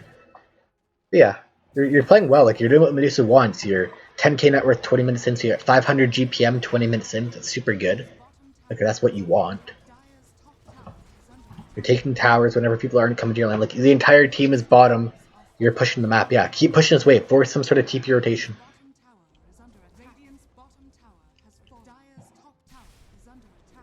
Yeah, I'm still hit. I do not care if a Lich comes. Yeah, Fortify's down. Now I can back up a little if I want. Yeah, this is fine. What's your talents like? Okay, I think this is okay. I don't know if people still go with the Mystic Stake mana game. I don't know what they prefer, but I think it's personal preference. I think this hero is just bad. Yeah. Get him. Nice. Now go take this tier 1. Your entire team has died, and you didn't show up for the fight. Just go take the tower. Again, it's forcing TPs. You saw Sark TP'd, you can reliably assume he TP'd top, which, yeah, now you can TP bot, or TP mid, or walk mid.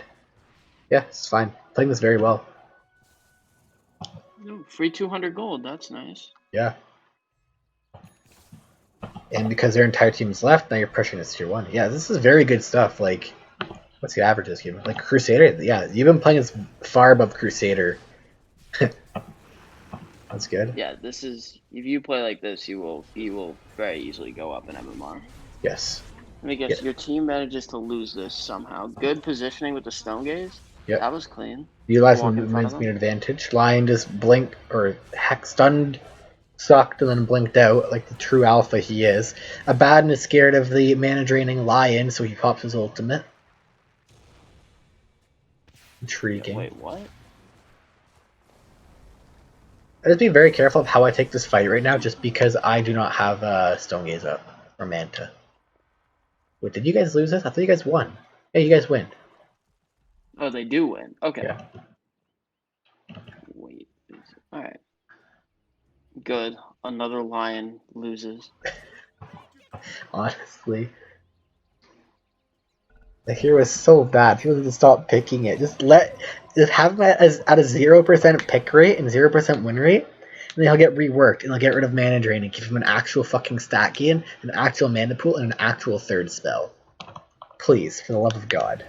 That's all I want. Yeah, maybe they'll reduce the 6-year cooldown that his ult has. Aghanim Russian dying, huh?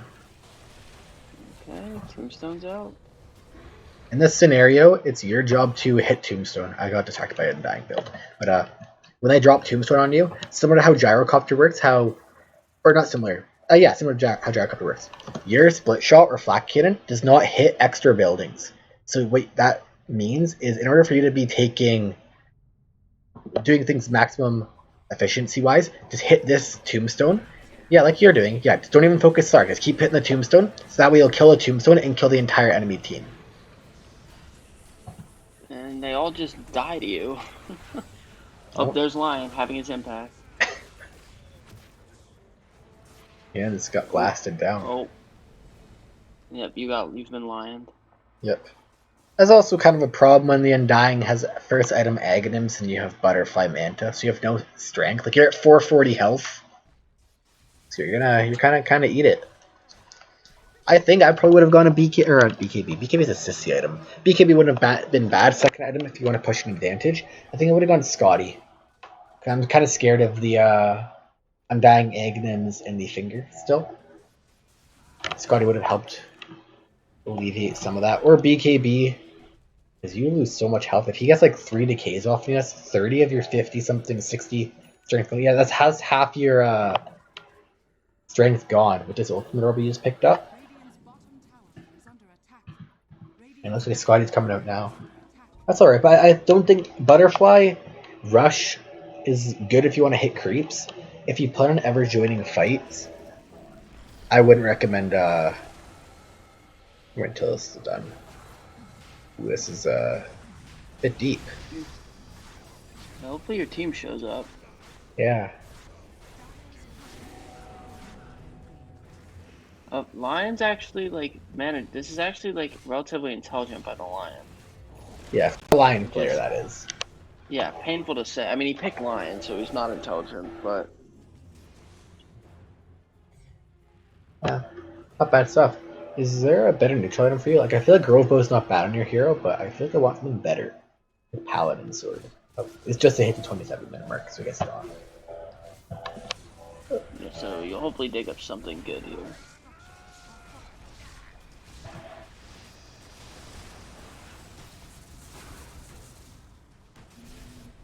Yeah, you just don't die. When you're playing against a Juggernaut, just a tip for anybody, have your highest range hero always hit the healing ward. It's Sniper's job this game because he's the only high range hero to kill healing ward. Healing ward should never last a full duration. Ever. It's way too good of a spell. Which is why Medusa's at full health right now. And now we go walk into Roshan. Maybe there's one another fight. What we'll do. This is actually such high skill stuff. They're actually Roshing. Yeah, whoever made the call to Roche to come join DFZ, let's coach everybody. Don't even have to coach anybody. Just say hit Roshan over and over again. They can make a guest appearance on our hit Roshan. Yeah, that's it. That's the whole video. Instead of us commentating over the hour-and-a-half video, people hitting Roche, it will be that guy saying hit Roshan repeatedly. Oh, the assassin? No. Didn't Mandarin you, not the true assassin. The assassin. Lion with that lethal blink play. Now he realized his Blink Hex Mana Drain Initiate was not good, so he has to ping it back. Oh. This is gonna hit Tombstone because your job this game to kill it. It's either Jug spins and hits it, or you hit it, and it's better for you to hit it because then Jug doesn't have to spin preemptively. Good, Lion's dead. But yeah. What is his score? True. Lion isn't double digit yet. That's kind of a problem. Lion needs to die 5 more times. Yeah, if he doesn't die 100 times in a game, it's a failure. Mm-hmm. One day I will kill a lion 100 times. Like, it's that hero. Like, if you pick that hero and max mana drain, the worst kind of person in all of Dota. Yeah. Like, I'd rather play with the techies. 100%, I agree. I can't stand Lion. Yeah, as I said, when I was doing Battle Cup this past weekend, there's a bunch of Archons and Legends in Tier 8, which is all for Divines and Immortals. We were scared that they were Smurfs and, like, super high-ranking Smurfs and boosters and whatnot. And then they first picked a Lion, and then I'm like, oh, they're not Smurfs. They're actually Archons and Legends, and we rolled them. That just shows. Lion pickers lose games in 14 minutes. There you go. That's how you know.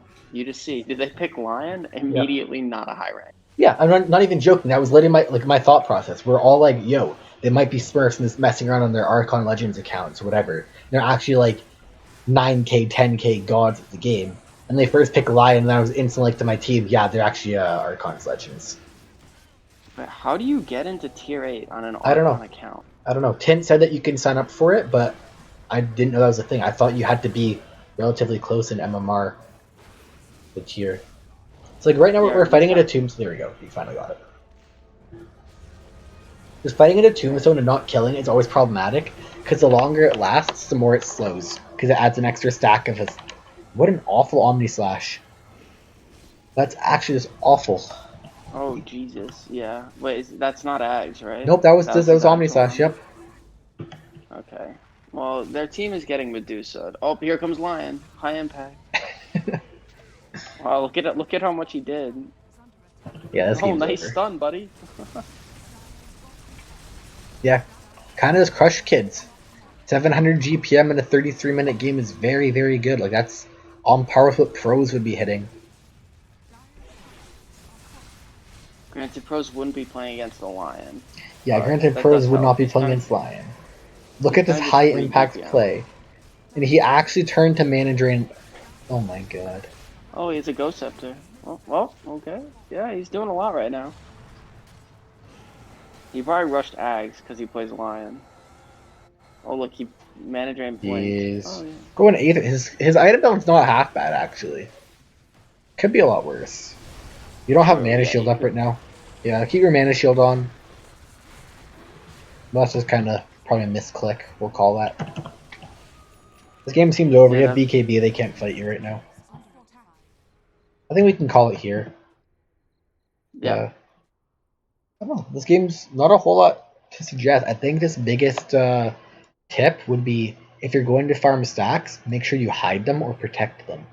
If you hide them, put them out of where their observers would be, and if you don't, like, if you want to stack for yourself, it's totally fun to do.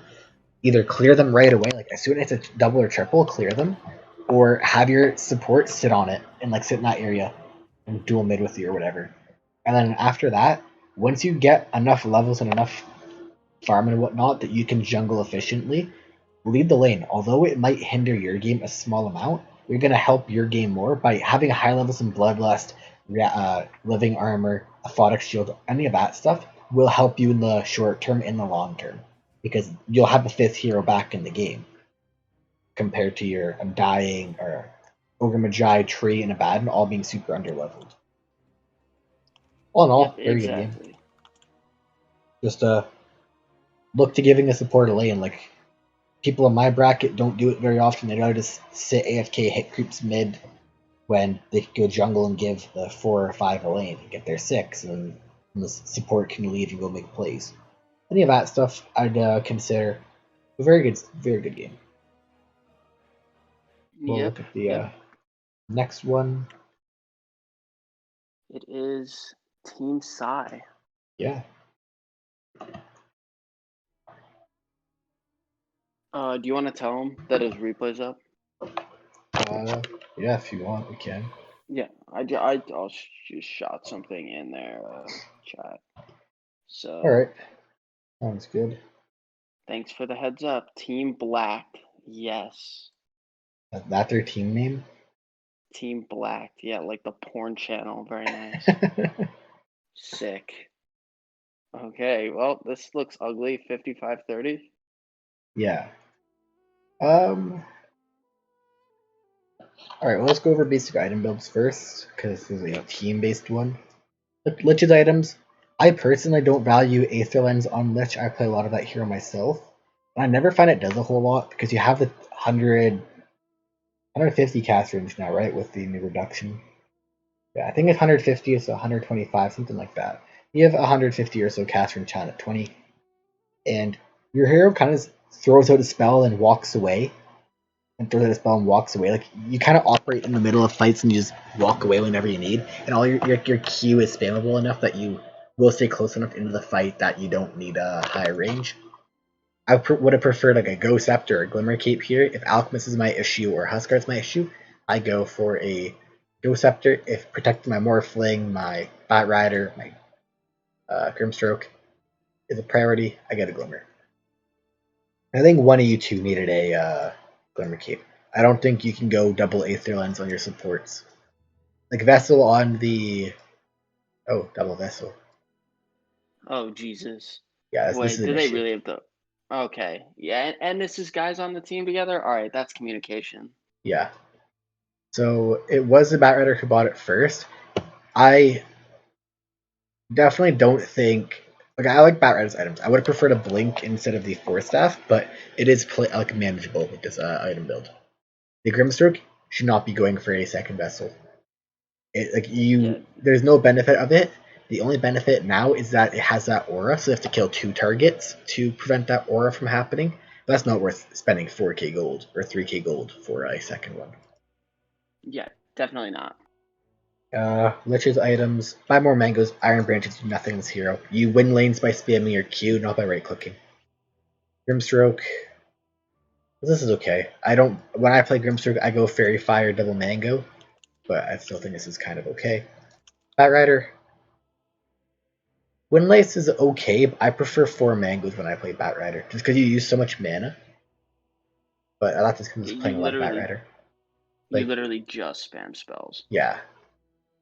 So I would look to be buying more mana regen. I'm assuming it's Grim Bat Rider in a lane. That's a pretty good lane. Have one of you two get a Basilisk, preferably the Grimstroke, but Bat Rider can get it too. Just because you guys both use so much mana and spam so much spells that you guys both want to have the Basilisk aura. Morphling. I recommend buying starting items. Typically, when you win games in Dota 2, you have items. But for your actual starting items, this is okay. Like, you're going to be against Pudge Phoenix, I believe. And that's kind of an awful lane. Like, that has no kill threat on you whatsoever. And Bounty Hunter wasn't in the stack, so we'll not talk about him. Yeah. Then as the game went on, like, E-Blade rush into BKB is fine because you have to hit a timing against the Alchemist Huskar. Morphling had a bit of a roughie, but that happens. We'll just see how the game goes.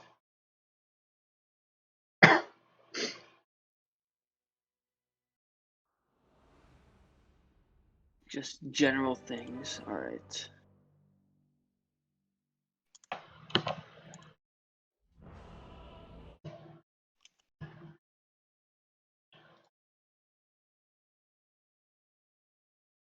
Okay. Well, watch from your team's perspectives. So, yeah, like I said, I think when I play Lich, I buy 4 mangoes. I'm a mango gamer. Like, it's an extra 220 mana, which means I can spam my spells an extra 2 times. It's very high value. While these 2 branches give you an extra 2 damage per right click, which isn't a whole lot when your Q does so much damage. Like, a lot of offlane players complain about Lich being very annoying to play against, because this hero does so much damage and is so hard to lane against. Bat Rider. I think Windlace is okay, but it's probably going to be... What the fuck are they? Is this a bounty mid? What? Yeah, it's mid bounty, but who's bounty against? Is it going to be Huskar, Carry probably. Huskar with Bane, Pudge, Phoenix, and Mid-Alk? Yeah, that seems like what it would be.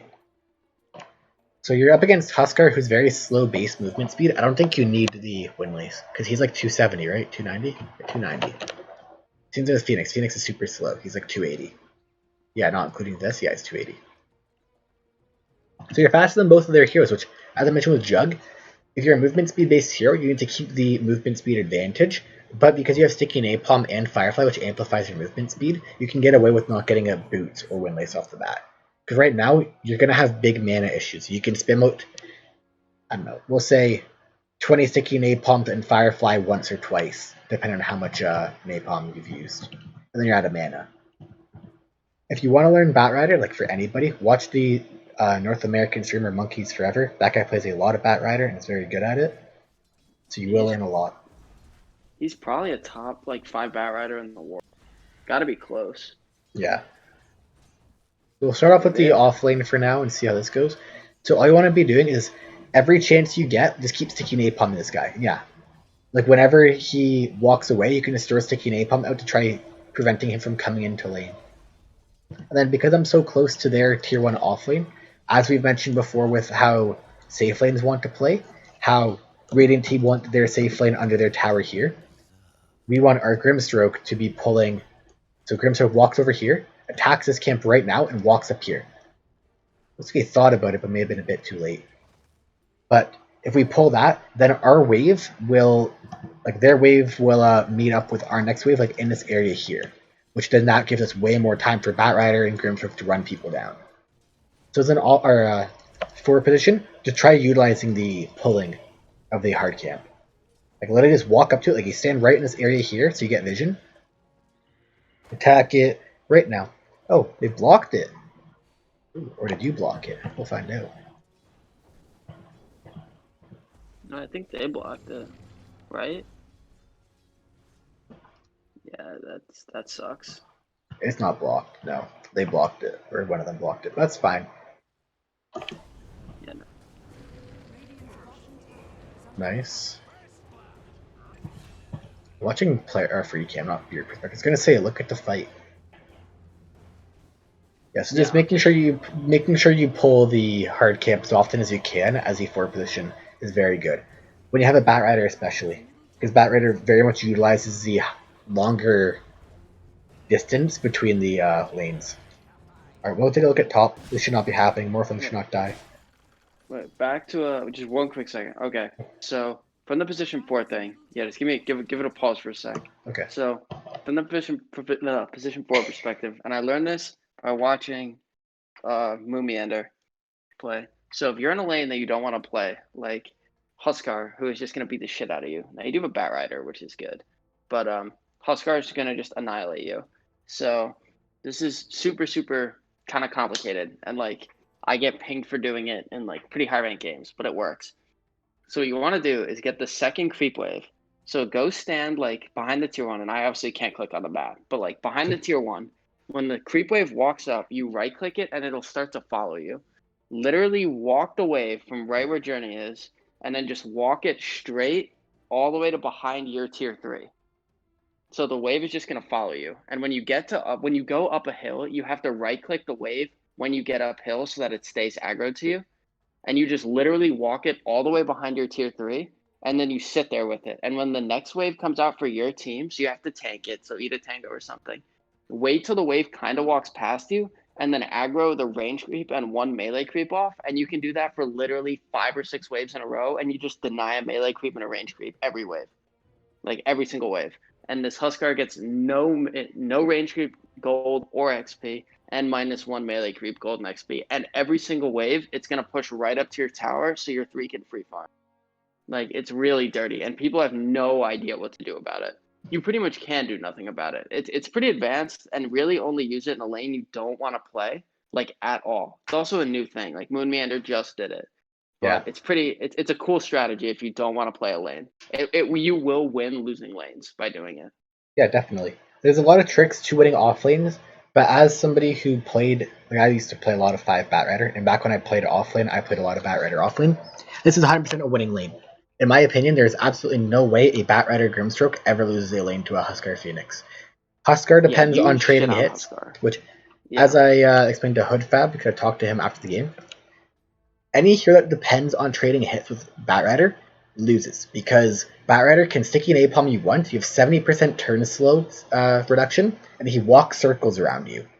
And then that way, when he has Firefly up, he's burning you constantly, and if you try to right-click him, it'll spin around in circles, and you'll never once hit him. And the Phoenix can't stop that. Phoenix has no Dispel. So you just walk circles around Phoenix, and on top of that, you have Inkswell, which just gives you way more kill threat, because you have a hard stun, extra movement speed, and damage. Yeah, you Inkswell a hero that literally his entire purpose is to stand on top of the other team's heroes. Like, if you Inkswell the Batrider, you get the stun every time. Yeah, because Batrider literally just stands on top of them. Yeah, so if I'm in his off lane, like if I'm the support, I just non-stop pull. Every single time that I can keep this lane past this line, like as I said before, past this line here is when I'm happy.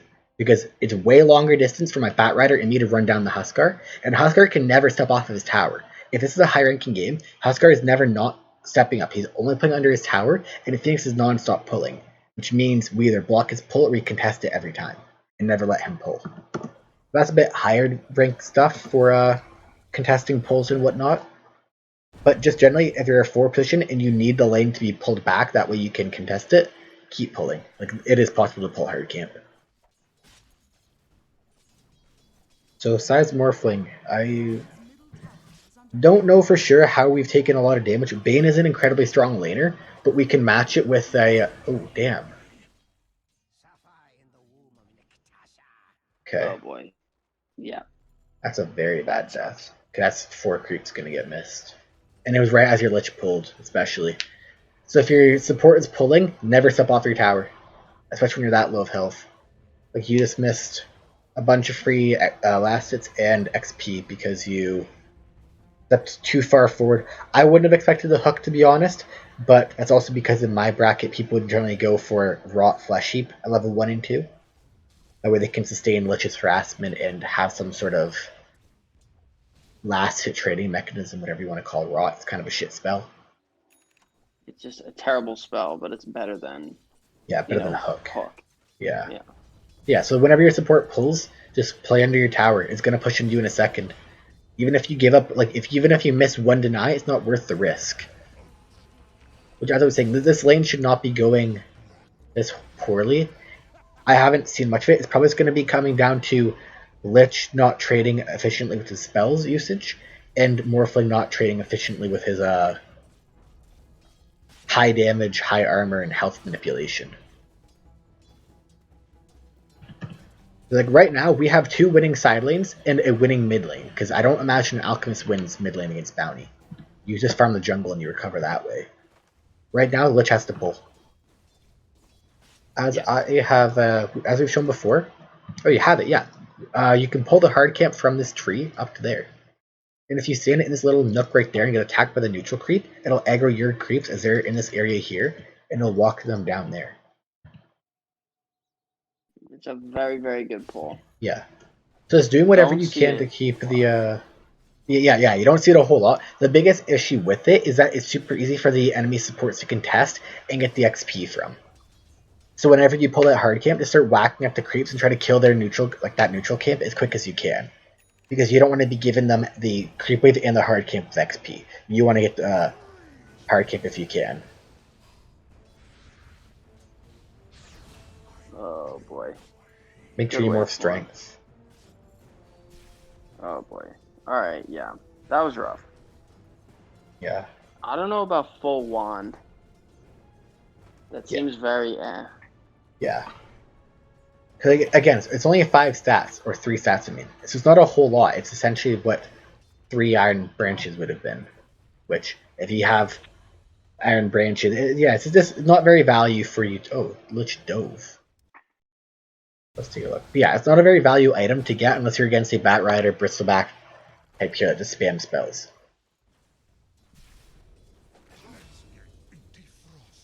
And what, that's respect. I can see where you're coming from, but if I was Bane, I would have turned on you right away. Yeah. Just don't get too tunnel visioned. Like, be mindful of them counter ganking you or just turning it on you. Cause although they were super low, you're super low too. Yeah, don't buy wand unless the wand is needed. Dude, the Phoenix has 11 denies. Damn. Good pull. Yeah.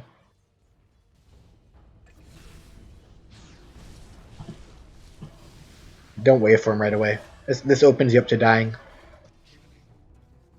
Let's see if you do die. No, you don't. But yeah, it using waveform early like that negates your chances of chasing and ensures that you have to play more cautious, because then you don't have the fact that you can chase them and escape with your waveform. Like, you have to just follow with your right clicks and your 280 movement speed. So you're never going to catch a boots hero or a hero that's over 300 movement speed. So just be mindful of how you utilize your spell, whether it's for offensive or defense purposes. Yeah, we've talked about that in replays with other heroes in past weeks. Just if you have a defensive spell, like, make sure you use it for defense early. Unless it's a very clear kill. Yeah. Like, if Huskar was lower there that you could have waveformed through him and one-shot him, yeah, go for that. That's totally fine. Because then you can morph strength to make up for the damage you'll take in return. But he wasn't low enough to get finished off by it. That's a good waveform. Problem is, now you've opened up yourself up for 10 seconds of dying. So I'd just be trading hits with him morphing strength. Yeah, like that. Yeah, good stuff. There you go. Nice. Good stuff. So now what you want to do is morphling is you want to morph all agility. You want to drop or backpack all of your stat items and pop your salve. Because the less health you have, the more the salve would give you. This is still fine, the strength manipulation. Biggest problem I'd have right now, though, is waveformed aggressively at 400 health. You get gripped, you die. Which we'll probably see right now. Because, oh, I guess not. Yeah, he could just solo kill you. Yeah. Yep, drop your stats. Yep. And yeah, I'd be playing at about... Like, yeah, we're really far forward now. We need the Lich to be pulling a lot. And again, if you're pulling, you need to back up. Or if he's pulling, you need to back up. Like, you could go contest the bounty run if you want. You don't die. Or at least don't die easily. Yeah, all they have to do is grip you, and you're dead.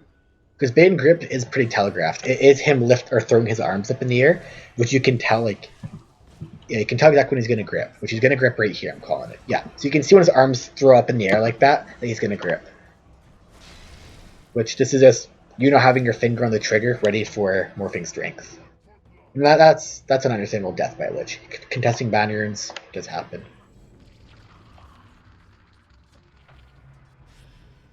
Yeah, it seems you get a pretty... like a feed waiting to happen by the Grimstroke, because you don't have the damage to kill the Huskar, yeah. Yeah, just don't do that TP. If you want to take TP in and help them, call for the TP or TP in earlier. I don't know if the comms was asked for it or not. You can... I'll focus more on Batrider for a bit now. You typically don't want to go first items for staff. I feel like in this game I want to go Boots of Travel first, so I can split push the map a bit more. Yeah, because you farm really fast with bots. Yeah. Because you just run at every lane. Yeah. It gives you a lot more gank potential, and it helps you farm quicker. And it lets you last a better. Last a better. Be mindful that you haven't locked your boots or your windlace yet, so you will make tranquil boots. As you can see, because you have the Ring of Regen here, and it's still showing up on your quick buy.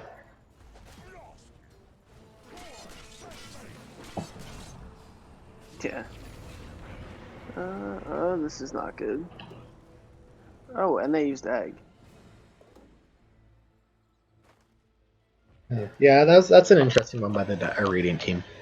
For that, just keep your napalm stacks up. Your hero completely crush it. Like, all 5 of their heroes, your hero actually beats. So if you can keep napalm stacks on Pudge, he can never get aggressive. Because if you just fire break him, well, this looks like it's promising. This is an easy double. Nice, good stuff. Sucks Morphling died, but that happens. Yeah, the leash was that was clean. Other than Morphling getting gripped to start. Yeah. At this point in the game, if you're playing mid bounty hunter, you have to gank. It's 13 minutes in and you're 1-0-0. Your entire, like, all your side lanes are dying. Your hero gets gold based on kills. You get an extra 150 or whatever. Yeah, 130. Oh yeah, they nerfed it from 150. You get an extra 130 gold per kill. So if you get a kill at this point in the game, let's say you kill, who's high kills? Say you kill the Phoenix. That's like 400 gold for you. A single kill. Why not go do that? Yeah, Bounty, like the most built to roam hero, is not roaming. Yeah. Like, mid or core bounty hunter is fine if you play them to gank. Got lucky there. We're not going to focus on him. So right now, we just want to be pushing out every lane we can. We don't want to be taking any fights. Until Bounty Hunter feels like he's ready to join fights, and until Batrider has his first item, we can all operate in team fights. Right now, if I'm looking around the map. Gotta wait for him. Yeah. Tell my team is a free lane bottom, Grimstroke TP's down there, that's fine. Grimstroke can push lanes and farm. Only thing I'm scared of is if my Morphling gets gripped, which it appears he's going to in a second. Nope. Yeah, and the mistook. Again, just keep your finger ready to morph. Like, as soon as you feel any sort of threat, just start morphing. You can't risk, because now agility doesn't give movement speed. The more agility you have, you're just going to stay at a flat rate of movement speed. Yeah, that's a pretty severe Morphling nerf, now that I think about it. Yep.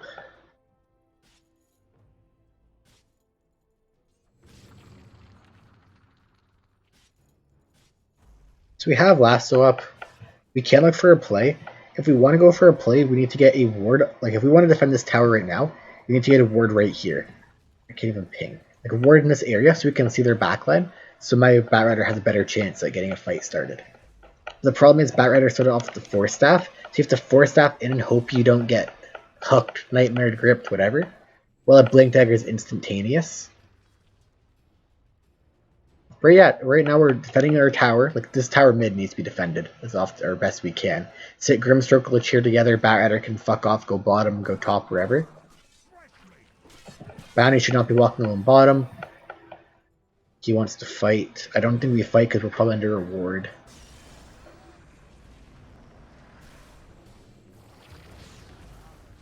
Nope. Okay, the Pudge is dead. Yeah, that's good. Okay, that worked out. Well, this actually might turn out okay. Yeah. Not bad. I have to be very mindful of going this play just in case you're under a ward. Because as I mentioned before with the whole sentry thing, now your team has a sentry ward on this high ground. Oh, you just placed it. Never mind. Ignore me. Did they have a ward though? Because it shows that one just broke. I don't think they did. What is This is ambitious, but Morphling. I don't think you really care to turn into Pudge. Yeah, that sounds... Unless you were gonna hit like some sick hook. Yeah. I'd just be very mindful about man fighting not inside of your main hero, where you can't morph back, like morph into strength instantly. That's a rough one. Like right now, 1 in 5 is pretty bad. Like, you want to be doing whatever you can to not die. So now you're just in mode farm because you've kind of hindered your own game. Like, Lich could have pulled a bit more, but you did kill yourself a few times he did pull. So yeah, right now, is wherever they go, we just want to sit Grimstroke Lich to hold the tower. We don't want to have Batrider down here. Batrider can go farm elsewhere. And because we know they have a Pudge, as we mentioned before, the Grimstroke and Lich need to play however they can to not get hooked. So we know that Bounty or Batrider is sitting on the left-hand side, which means that he knows that Pudge is not there. So what that means for the supporting cast is the support should be over here on the left-hand side of the creep wave. That way, he has to somehow walk all the way around, not get caught by the Batrider, and hook from there to up here and hook the supports. Or what you could do if Batrider's not here, which I don't think he should be, you get an Observer Ward up on that high ground there, you sit both of them here. Or does Grimstroke can sit there, solo. Because the longer you hold your towers with 2 supports, the better off you are. Because you have 3 cores farming while they have 2, 3, 4 heroes or cores on their team pushing and failing. Just be mindful of how we can... Oh, go on. You go. Your Morphling is free farming, so this is creating a decent amount of space, which is good. Yeah, you exactly. guys are just stagnating at wards. Well, now he gets ran at, but yeah, which this is still fine. Like as long as again, I don't think Batrider should be here. I don't think Batrider does anything to stop a fight or to start a fight. He kind of throws out his spells and could TP in and prevent something if it was to break out. Like now, I feel like we're forcing a fight when we don't really want to. We know Phoenix is top, but I don't know for sure if he's had a TP. I'm gonna assume he TP'd top, but I wasn't paying a whole lot of attention. Yeah, so this is the issue with the Force Staff. It's a bit awkward for us to get last off. It's still a good fight. It still worked out for us. Now Alchemist is here, and Alchemist is gonna just run at you guys because he's an Alchemist. that is free farming for 20 minutes, so he's very strong. And he died. That's good. And yeah. then he manages to die. He probably shouldn't be running at you guys because you guys do have Batrider who's very good at killing any of these high strength, like tanky heroes, and then Bounty Hunter is pure physical damage. Yeah, that's just staying too long. We didn't need to stay there. Like Bounty Hunter is left to hit his neutrals because he's a newt hitter. They still have a tier 1 tower up. They're going to try defending that if they can. And Morphling's not there. Just back up. Like if your team doesn't want to fight, reposition, have your supporting cast defending this tower. Like, as we said before, Grimstroke Glitch, just hold towers forever. Because you Frost Shield onto the tower, you Grimstroke, Stroke of Fate, the Creep Wave, you watch for punch hooks, and you win games. Our Batrider almost has a Vessel, which Vessel is super game winning here. It's so game winning we bought 2 of them. This feels like we're forcing a fight again. We might even get a kill or 2, but they still have... Oh, they don't have Phoenix. What happened to Phoenix? He died to the fucking bounty. Cool. This guy dies. I mean, the bounty's impact is just not high enough. Yeah. Like, you really need him to be, like, giga making plays. Yes, definitely. Because this Alk is going to be ludicrously strong. Mm-hmm. Right now, I feel like we're in an okay spot. Like, they're only 3k gold ahead, 24 minutes in with an Alchemist. Although we have a Bounty Hunter to kind of negate that. But, like, Morphling's caught back up. Our Batrider is the 4th highest net worth ahead of their safe laner. Again, just keep positioning in a manner to defend these towers. And don't force fights unless we feel like we're stronger. I feel like we're not strong if they have Phoenix Egg. As soon as they Phoenix Egg, we probably lose the fight. Because the only hero that can naturally hit the egg and survive is the Morphling. Bounty Hunter needs the attack speed. Talent at 15, it's like 30 attack speed or whatever. 50? 40? Whatever. Oh, it's 50 at 20. I thought it was at 15. Morphling's just doing more. I'm not going to focus on Morphling because Morphling's just hitting creeps. Bounty shouldn't be going these solo spec op missions. He needs to be playing with the boys. Yeah, with the other 3 heroes. Yeah. Like, killing this Alchemist. Oh boy. Let's keep running up. Force Staff? Yeah. Best play there is either lasso the Alchemist onto the high ground so he has to TP out, or just walk, like, go up. Keep going towards your tower. Yeah, that's just Bounty Hunter killing himself and us not playing that fight properly. Like, we don't need to. This guy seems so toxic. Oh yeah, definitely. How much he's spamming in chat. Yeah. Who's dying? Which is dying? I'm on free cam, that's why I can't see. So if they're taking a tier 2, always assume when they're taking tier 2 that this high ground is warded up here. Unless you have some sort of vision that ensures that you know it's not, or sense your word knowing it's not, just assume that somewhere in this area down here will be warded, normally on this cliff or here. So as Lich, you don't really gain it. Like, you could have placed a ward from over here and placed it in that corner there and got the ward up just the same. But now that you've died, you either are forced into buying back or giving up a tier 3 because you can't defend towers without Lich. The Morphling, in my opinion, is doing the right thing. Because he can't really come back to fights right now, like, he can, but it's a bit awkward because Lich is dead and Lich would have to buy back. If he's talking to the team and the Lich says, I do not want to buy back or I cannot buy back, he just keeps pushing top and forcing a reaction. This TP, though, is very ambitious. Pudge just fucked up his hook, but you should be getting hooked and dying. You should be TPing into, like, your tier 4 area, although you get the strength shift off, which is good.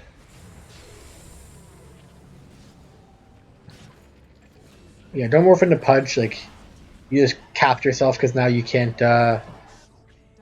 What is happening, top? Like, you're losing barracks in this guy's top lane. Whatever. But yeah, the bounty hunter who does not push. Yeah, it's a good Lich ult. But one thing you guys want to remember, when you're picking Grimstroke Lich, this is like, back when Grimstroke first came out, this was like the top combo in the game. Lich, Grimstroke, Juggernaut was like a super common tri-lane. You want to try syncing up your two ultimates, because if you Grimstroke ult somebody and cast Lich ult, two Lich ults will come out. And because they can't move far enough, two Lich ults will continuously bounce between the two enemy heroes, which is very good. Because like that's two ultimates is going ham on fights.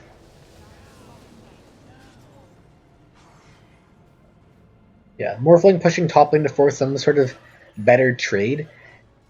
If the Lich said that he was ready to buy back, you should have TP'd in the Morphling and then bought back as the Morphling TP connected. But with Lich not buying back there to defend the barracks, yeah, that was the right play by Morphling. But then Bounty Hunter is still doing his Spec Op missions, Modern Warfare 2 style, walking around aimlessly top lane. I don't know what he's doing, but he's doing something that's not right. He's just hitting his newts now. Yeah, he's a new hitter for sure. You want to give Batrider Quick Hitting Charm, that's very good on the hero because he's very spell based. And right now, we just want to get bot lane out as far as we can and position around Roshan, because they should have taken Roshan probably within the past 10 minutes. They have Alchemist and Huskar, who are both very capable of roshing early. So we just want to sit a hero that has Teleport Scroll bottom, probably has to be the Batrider or Grimstroke. Have them sit bottom, and then our team position around this mid-tier 2 Roshan area. Don't use your E-Blade on the Pudge. That seems kind of useless. It is. If you can catch the Alchemist pre-BKB, which Alchemist would have died, by the way, if you E-Blade comboed him because he was stunned, or if you shotgun combo to the Bane, you would have been fine.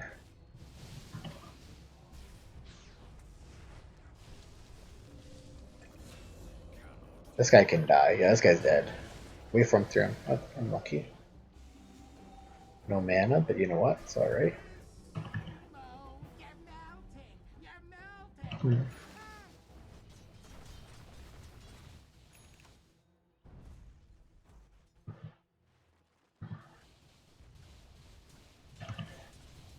See, right now, again, the biggest issue is they want Roshan, and with Alchemist spawning or Huskar spawn, they might go get it. Which the only way we can, like, we have two options, or three options, really. We give them Roshan, we get Roshan ourselves, or we contest Roshan full stop. Our team doesn't need Aegis to win, they need Aegis to win. Because Huskar and Alchemist lineups are kind of Aegis dependent to help them ease going high ground. Because Alchemist teams with Aegis can make up for his stealing of all the net worth. And then Huskar depends on Aegis so you can jump the back line and kill them and all that crap. So, one important thing to note, when you're Roshing, the only heroes that offer anything in Roshan are the ones in the pit. Grimstroke right now is tanking Roshan, so he's at half health. If they were to start a fight, Grimstroke's 500 health lower. Not good. Also, our Lich is positioned that if they were to be smoking and running at us right now, or throw a hook in, the first person they will see is the Lich. If they're sitting up here, they can get vision of Lich if they have a ward. If they're coming in like this, Lich will be the first one to die. What should be happening is we have our Grimstroke Lich playing in the shadows, like in the fog, in this area here, while Bounty Hunter sits invis in here. Why is it sitting right here? Yeah, Lich is the first one to get gone because he's frontlining. It needs to be our... Like, we don't really have a frontline core to do anything about this. We just need to do something that, like, whatever we can to help out the, make the fight go better. What happened to Morphling here? Also, Roshan, like, Morphling has no mana. How do he have no mana? E-Blade comboing the Roche and waveforming. Okay, so our fight's pretty much over. Morphling can't morph into anything and has no shotgun combo. He has no wand charges. I'm assuming we don't have arcane boots. So being conservative with your mana is important as well. Yeah, this fight's over. This game just pretty much ends right here because they get Aegis and go high ground and take a second Rax, I'm guessing. Especially with you guys dead without buybacks. Yeah. Oh, bad dead without a buyback. And Grim now. Yeah. So once they take this tier 2 tower, Morphling has to back up. You either trade, like, except they're going to take a barracks and keep farming, which is an okay play. Your Bat Rider's 11-2, Grimstroke in 13, Lich in 6. And you guys have Fortify. The only reason that they can easily go high ground is you have no TP for 40. Which they don't know this, but they're going to keep forcing until you come back. Which now you fort, but this Fortify is still before your team spawns, and you're still not in that fight. And Bounty Hunter's also having to walk back. Or TP back, I guess. Like, you guys are still setting up as your team is spawning, which is never good. You want to be set up for the full setup. Ooh, this is interesting. Again, what we talked about before with Dead Space. We go back a couple seconds. Look at how Morphling initially starts the fight. We're just going to talk about Morphling because he's so hard kill. Like, at this point in the game, it's Morphling's job to win it for us. He wins it. And then he sends it on the screen. Where's Phoenix? Where's Bane? We need to know that stuff. Right now we can see Bounty Hunter. I don't care where Bounty Hunter is. This guy's dumb and useless. If our screen is like this, we can see Phoenix, we can see Bane. Bane has to die first. It is Morphling's job this game to kill Bane. You should just go shotgun combo him, force him to Glimmer Cape himself. If he doesn't, he dies. Which also is why you should have Dust on your team. We still don't see the Bane. Now we see the Bane. We're in the middle of the fight, we don't pop BKB, we die. That's game. Being aware of what's happening in the fight, because you're essentially giving yourself far less reaction time, or time to react. Because you don't see the Bane, like, you wait for him in, now you can get stunned. The Phoenix Egg is about to pop, they have 3 BKB piercing stuns, and you're not already morphing strength. You just die instantly. Yeah, that's game. I think we can stop with that. I think understanding how we can defend towers, getting our Bounty Hunter into the game, although it's hard with the Bounty Hunter being so toxic and a solo queuer, difficult to get him in. And talking with your team, because like when Morphling was taking tier 2, as a collective 5-man or 4-man unit, depending on if Bounty Hunter is worth talking to, when Morphling is pushing in this tier 2, as he's hitting this area right here where the tower is, he needs to say, are we defending this tier 3 barracks? Lich has to make the call himself, or the captain, or whoever is your shot caller, has to say, Lich will buy back as Morphling TP's in. Morphling TP's into tier 4, Lich buys back as the TP connects, and you force the fight. If Lich doesn't have buyback, or Grim, or Bounty, or whoever doesn't have buyback, Morphling keeps pushing this if you guys cannot defend, because he'll get something out of the map. He will take that tier 2 and get some sort of gold for your team to work with, or space to work with. Also, double Vessel is never okay. Because you don't get the, what's it called, soul charges? Whatever. Because you don't get the vessel charges per each vessel, you only get 1 charge per kill near. It will split between who gets it, between the Bat Rider and Grim. Yeah, it's whoever's closer to the person that dies. Yeah. So, like, you're harming yourself pretty hard. You have, right now, your Grimstroke is 7.8k net worth. He essentially has 5k net worth. 5.8k. Or you can look at it, the Bat Rider has 6.5k net worth, because some of his net worth is dead net worth. Because you're getting the same functionality as your Grimstroke because you're your Bat Rider. Which this vessel could have been a Blink Dagger, or this vessel could have been a Glimmer Cape, or a Force Staff, or Blink Dagger. Just talk amongst your team and try to figure out how to set up defending towers, defending objectives, positioning around objectives when you're taking them. Like in Roshan, we cannot have Lich be the frontliner. It has to be the Bounty Hunter or the Bat Rider. Bat Rider because he has higher vision at nighttime to see stuff. Bounty Hunter because he's invis and BKB, right? He does not have BKB, he's a Mantis style. The low MMR BKB this item is.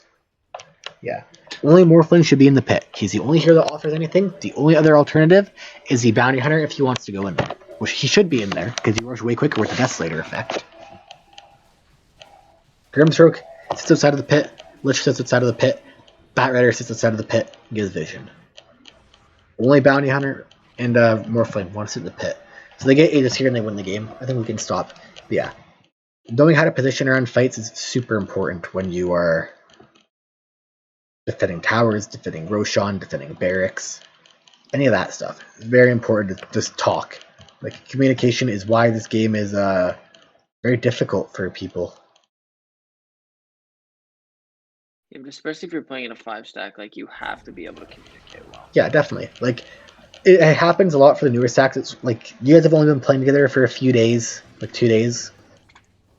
So these things are going to happen, but you just got to keep practicing. Communicate. I am buying this item. Grim, do not buy this item. Grim will say, okay, I'll be buying Glimmer Cape. Lich will say, hey, I'm going Glimmer Cape. Maybe you can go X item. He will say, okay, I'll go X item. Banner Hunter will say, fuck you guys, I hate you all because I'm a toxic piece of shit. You guys say, okay, you're muted. Just talk. It will make things better. And lastly, just learning how to position around objectives. Very important. And it's a big reason why people lose MMR. As I think we saw last week, I forget if it was me in a private session or what. When you're defending a barracks, don't sit right by the building. Where is the building? Don't sit right here and expect, I'm behind my tier 3, I'm safe. No, you're in vision, you will die. They have blink daggers, they have hooks, they have Icarus dive, they have Abyssal, I don't care what. Sit behind your ancient, sit behind your tier 4s, or sit in your fountain until your team respawns. Just knowing how to position around fights and when you're attacking or defending objectives is very important. And lastly, just remembering to use abilities and items properly. Morphing properly, lassoing, grim ulting, lich ulting the right targets, frost shooting the right targets, forest staffing, glimmers, all that stuff. Just talk with your team, figure that out. Next game. Abendan on Dragonite. Scars, you have the thingamajigger. I do. 1 second. Okay. Give me a sec to find it. Yeah, no rush. Okay, so I have a 2 and 28 offlane combined. Alright, well that doesn't help. But in this match, I feel as if I could have carried but failed to do so. I already discussed some of it with Tint, but we did not go into a detailed review on the match. Okay. Holy shit, they have a huge conversation. I am not going to bother to read out loud because it is like a full essay. But yeah, alright, so 2 and 28 offlane. Yeah, that's a hard one. Like, first of all, Coddle Darkseer. Coddle Tide? Or wait, was it 2 and 28? Okay. Is Dark Willow Tide? Dark Willow Tide, not Coddle Tide. Okay, I'm confused as to how the Tide is 1 and 16. How does a Tide die 16 times and only have 11 assists? Spirit vs. Storm Spirit. That is interesting. Notice here? That works. Yeah.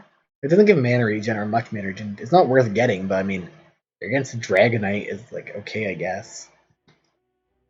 It should be Grimstroke. But see here how Grimstroke didn't buy a second item? It's probably because Buddy here told him, or because he's just too dumb to buy one. Good item on Grimstroke. Vessel's very good. He didn't actually know he should buy it. Yeah, because you double up the effect. If you Vessel one target, if they're soulbound, it Vessels 2. It's very good. But only one Vessel per team. Seems kind of difficult for you guys to win this game in the first place. Like, Storm Spirit's good against Ember Spirit if Ember Spirit is far behind. If Ember is ahead, he counters Storm. Alchemist kind of has free reign. You guys have very little way of contesting him in the jungle or in the 20 BKBs. What damage do we have? We have a Veil on this guy. Excuse me. We have Shadow Blade on this guy. We have no damage items. We have no damage items. Like, we have Vessel, which is okay, but he has BKB. Then we have 3 heroes who do nothing against BKBs. It's a bit of an outdraft. This is rough. Yeah. Like, because if they BKB, you do literally. Yeah, like BKBs don't even help you here because if this guy, if Ember Spirit BKBs, he can be soulbound, which he can no longer jump or Sleight of Fist. If he doesn't BKB, he'll be silenced, he'll be Mars ulted, he'll be Static Stormed. Even if he has BKB, he can be Eggs Disruptor ulted. It's a very hardcore outdraft, which that's an important thing to look into, but that's something we'll talk about later down in this game. Yeah, drafting is an important thing for when you're playing the game. Difficult for newer players or when you're in a 3, it's like 3 stack, 2 stack type thing. You're not with your collective team. But one of the picks happening.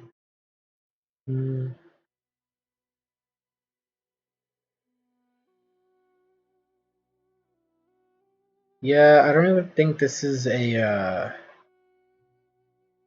outdraft. Like, it's obviously an outdraft, but I don't think it's an outdraft that you guys drafted poorly. The only thing I would change is the Ember Spirit hard carry. I think I would have grabbed something like either a Slark that could hunt the Alchemist and Storm Spirit. Yeah, I think Slark's your pick here, actually. Slark or Faith's Void, I think are my 2 picks. Just something that does damage. Yeah, something that does damage, yeah, because the issue with your draft is you just have no way, like, if you fall behind, you can't kill an Alchemist or a Storm Spirit with BKB. You have no BKB piercing lockdown and no damage. Yeah, that's the last thing. I think it's more of a product of the new rank system where you pick in stages instead of phases. Yeah, just be mindful of what your team lacks and all that crap. Consider all the variables. That's why Dota 2 is such a hard game to learn. Like, Slark would have been amazing here. Slark 100% is my pick. Although you have to work on Disruptor Ultimate, you get a BKB, you can make it work. Tidehunter, yeah, this hero is dead. I hate this hero so much. This hero hasn't been meta in years. I just don't know why he'd ever be meta. He just fucking sucks.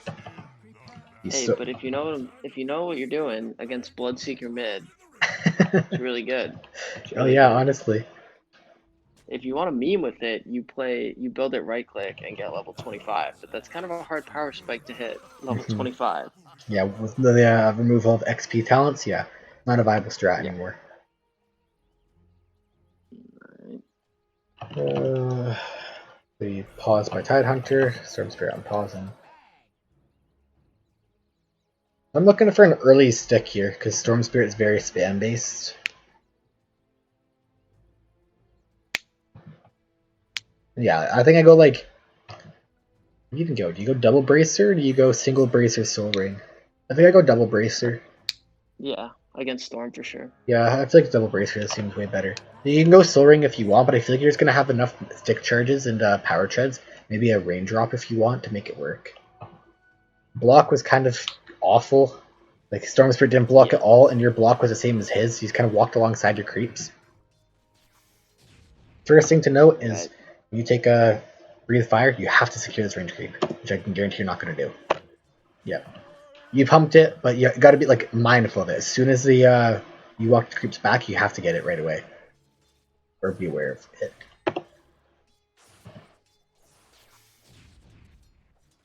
Alright, that was good. Yeah, man, you really need a ward. Like, pull some aggro here. Yeah. There you go.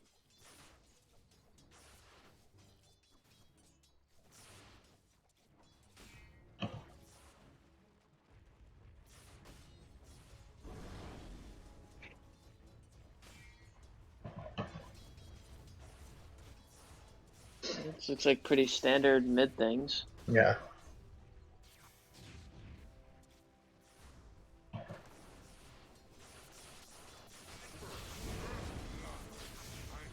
Two points of Dragon's Blood, I think, is fine.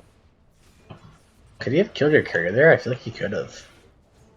Yeah, definitely. I feel like if he had a ward and saw it coming, he definitely could have got 2 attacks in. May have missed one of them uphill, but 25% chance to not kill a courier? I'll take it. Like that, I think you just breathe fire that range creep. Yeah. Like, Breathe Fire is purely meant for securing range creeps. I wouldn't take a point in Dragon Tail just now, because you haven't... I don't think you've hit him a single time, correct? Yeah, like, if you take a point in Dragon Tail, typically if you're in a side lane where you have really, really strong kill potential. Yeah. Normally people will take it at level 5 if they want to go... or obviously go Elder Dragon from at 6, but you go 2-1-2 standardly on Dragonite, and you just pop your ultimate, and whenever the enemy mid laner comes to you, you just Dragon Tail them and just right-click them a ton. Because, like, that would have been... Potentially that range creep could have got denied, because you didn't have the second point into your Breathe Fire. And again, this point has done nothing for you. You're level 5 and you're yet to use the spell, which means it's a wasted point. You're better off leveling up your Breathe Fire or holding the point for a what-if situation.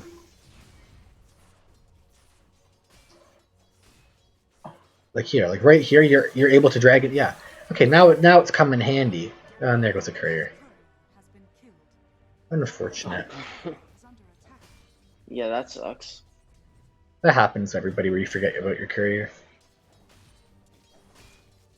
Last hitting under tower, that comes with just practice. Yeah, but this Storm's CS is very high. Mm-hmm.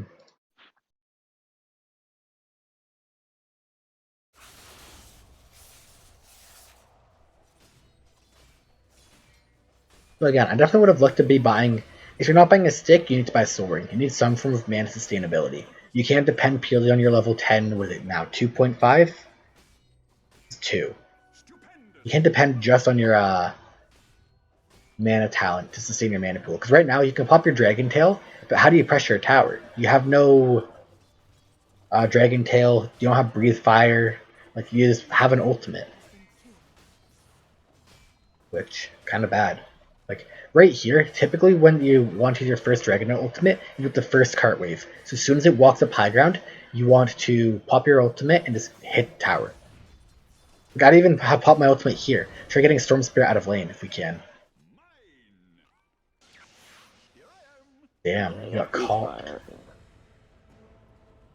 Wow, he just yoinked that from you. Yeah, it's dirty. Go for last hits over denies when no one is near. Yeah, especially now. Yeah, they don't give you anything when you deny. Buy a mango. Buy some form of mana sustainability. No, yeah, do not go to the jungle. Something. And this card dies before you hit the... Yeah. Watch any Dragonite player, the very first time they use their ultimate is with the cart wave. And watch any high-ranking player play against Dragonite, the very first time Dragonite hits or uses ultimate, a support or two have already ganked him. Because they, like... You would have taken easily half of this tower's health if you popped your ultimate and hit the tier 1. With your Toxic Breath, or whatever it's called. Corrosive Breath. With Corrosive Breath in the Siege Wagon, you definitely would have done work to the tower. And then second ultimate, you use pop it whenever you want and go take the tower again.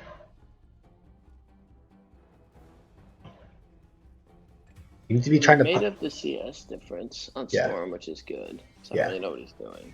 He's jungling between waves. Pretty shittily, considering he's losing he's the on CS. Par. Yeah. Yeah. Oh, that's bad. Yeah, you're going Soul Ring now, but it's 9 minutes in. Like, by the time you get your Soul Ring up and get usage out of it, it'll be the 10-minute mark, or 10-minute mark, level 10 mark roughly for you. Oh, are you dead here? Seems like it. Yeah.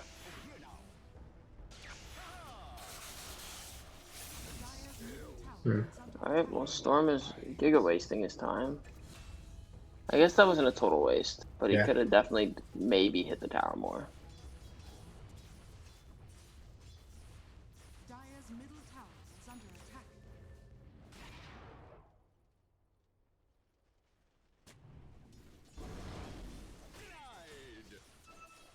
Yeah, your offlane is not having a good time so far. If you are ever going to contest a rune against a spirit hero, you need to sit on it before it spawns. If you don't, he will 100% get it because he will vortex you, he will Searing Chain you, he will Aether Remnant you. Doesn't matter what. Well, this is not a good first ultimate. You're going to go on a Wild Goose Chase and not kill him, and then he will TP out. If he was smart, he would have TP'd out already. Actually, no, there's a Tidehunter chasing. So, if I'm a Storm Spirit, I'm happy with this. He's wasted your entire ultimate duration. And he almost got away, yeah.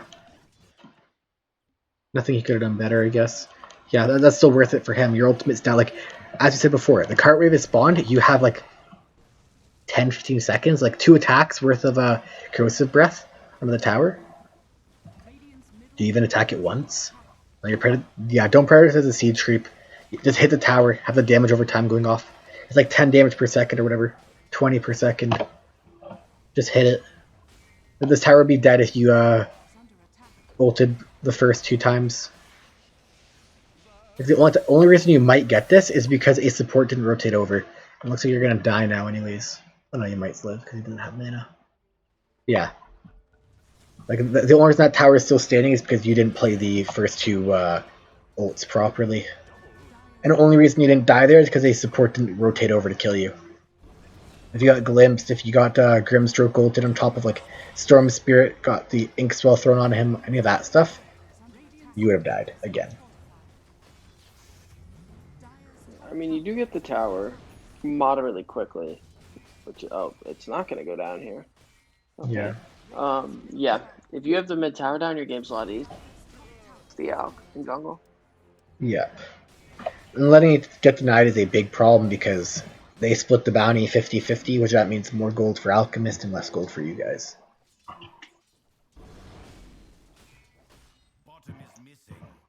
And like as we said before, your draft has to be ahead for you guys to win this game. There is no way in hell you guys can win this game from a neutral or behind position, just due to how far you guys have been outdrafted. Another thing, I do not want a Shadowblade here. I would much rather go Blink Dagger, and you and Ember Spirit just all in commit to their backline, kill Disruptor Grimstroke, and then work your way forward. Having Shadowblade gives you far less chance of killing Storm Spirit. If he buys a gem, you can no longer ever solo kill him, or lead off a gank threat on him. Because he plays under a Sentry Ward, he's invincible. You have no instant stuns. You have all very telegraphed ones like Ember Remnanting in a Slate of Fist or a Charian's. Ravage is very telegraphed, and slow movement, projectiles, whatever you want to call it. So Blink Dagger, like I go Blink BKB here, and if I don't end the game off of my like 10, 9, 8, 7 BKB charges, I lose the game.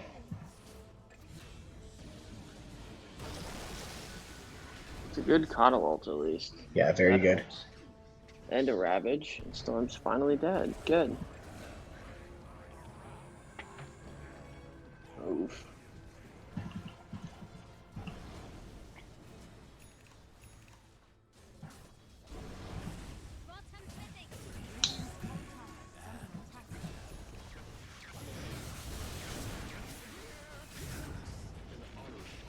Good kill. Again, just whenever you have Corrosive Breath up, even if you're not hard coming to the tower, just hit it once and like go hit a creep or something. Just try to keep reapplying the Corrosive Breath, because it does do damage over time. And it is very good.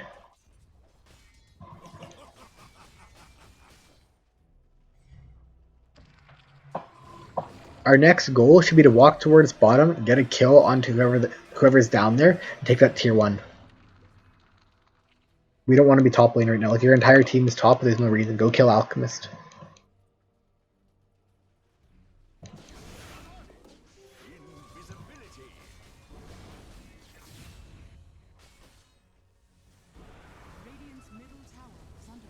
Taking this mid tier 2 does nothing for you guys. Not only that, but you're showing alone on the map while your Ember Spirit is bottom. Yep, it's an easy fight for them to pick up. Yep. And tied. Yeah, so don't have save a friend syndrome, just run. Yeah. Good. But it's also the fact that you killed your Tidehunter there. You should never have been there in the first place. If you were bottom, you not only would have been playing closer to your team to TP into, you would have got a more important objective, a harder objective to defend. Oh, yeah. Unfortunate. That happens. But, yeah, they're just playing for the proper objective. Like, especially on a objective-based hero like Dragon Knight. Like, you have to be the one shot calling what you want to go for next, more than often.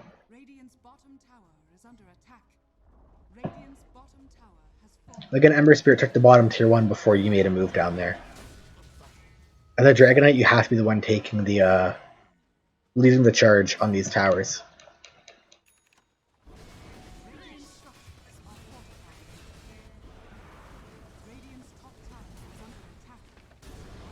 Interesting.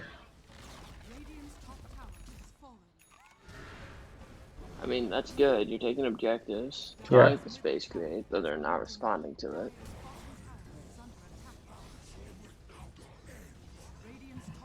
Tide has Ravage up? Yep, you just keep doing this. As long as Tide plays off the map and near you, you are fine to do this. Your Force Fortified Dragon Knight ult is down, you're almost at a BKB. Yep, back up. Do not go back in. Tide is dead. No save a friend syndrome. Yep. So as you're backing up, just make sure you tell your Tide that you're leaving. Yeah, I typically just say let them die. Yep. In game chat. Yeah, same here. Well, yeah, like as you're walking in the initial place, as tell your team like, yeah, I'm backing up, like back up tide. Just so that way they are more aware that you've left them. Some people aren't map aware, like they might be looking bottom and not at top, assuming you're still top. Didn't know that the fortify happened, or thought you were still sitting there after the fortify, whatever. Just tell Tide to back up with you. Our next play is to do anything we can to not hit our own neutrals. Your entire team right now is on your half of the river, and you guys are dying. That is not okay. Like Alchemist at 1400 net worth. That we should be on their half of the map farming their neutrals, or we should be on an objective. I don't care which one. Not Roshan. We're too slow at Roshan. But taking a fight, like we have Ravage, we have 18, we have BKB. This is fine. Don't BKB right now. Be good. BKB here. Get him. Yeah, nice. This looks good. This fight looks fine. There's the Ravage. Yeah, Ravage was really late. I think I keep fighting. I don't think I care. Oh, there's the silence. Yeah, they're both gonna tick out. Oh, Grim's not gonna die. Your Dark Willow failed to show up. I feel like you playing for that was fine, but Tide's Ravage was late. Ember Spirit, I don't think did anything that fight. I feel like I don't think he even got Veil off. Like, what happened? He just instantly died. Yeah. Like Ember Spirit got a Vessel off, bottled once, and casted one spell. He used Sleight of Fist a single time in one ultimate. Which is not good. Ember Spirit has to show up after the fight starts. He cannot be leading because he gets silenced and dies. Like this. Ember Spirit can't show on the map until he has a Dispel item. That's not on you. That's on him. So next items probably should be Assault Cuirass. Yeah. So that way you can bulk up your team, you can take objectives. Like, yeah, this smoke's okay. Ravage is coming back up in a second, right? Yeah.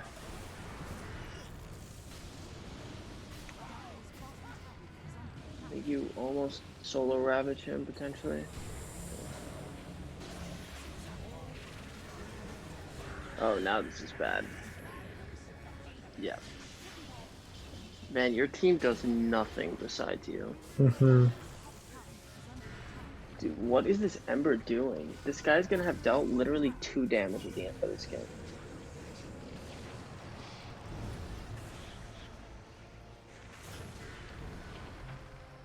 Yeah.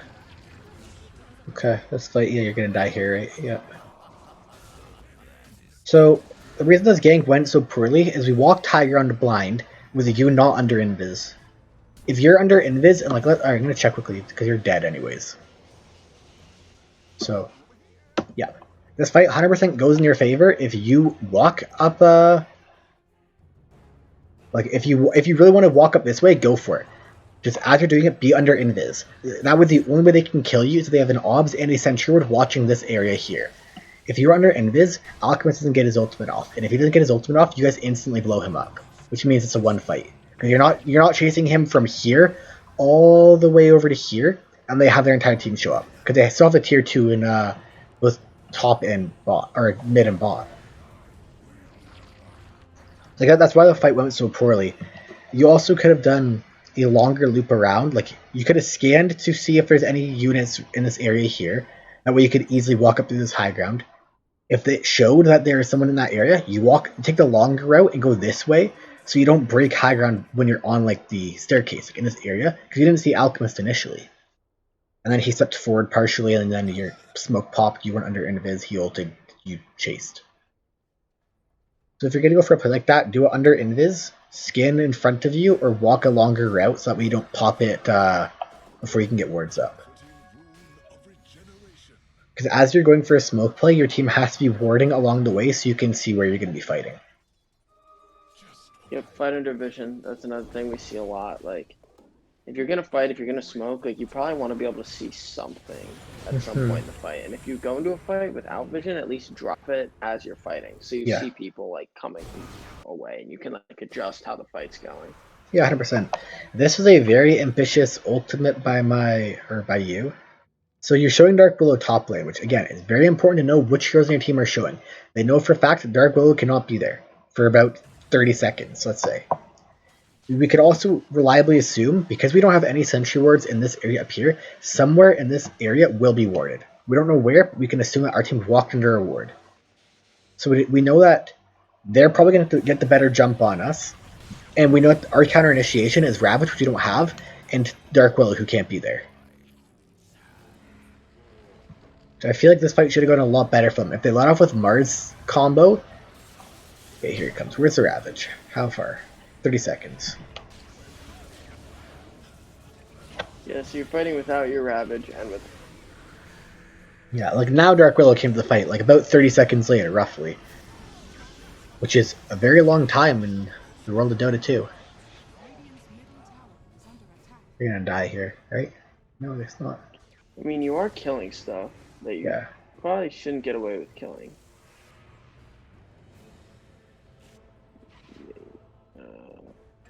I think I would have got greedy and stuck around for the bounty urns. Storm Spirit showed on your ward top, so you know that he couldn't chase you. And if Disruptor was still there, he would have been fighting the Dark Willow.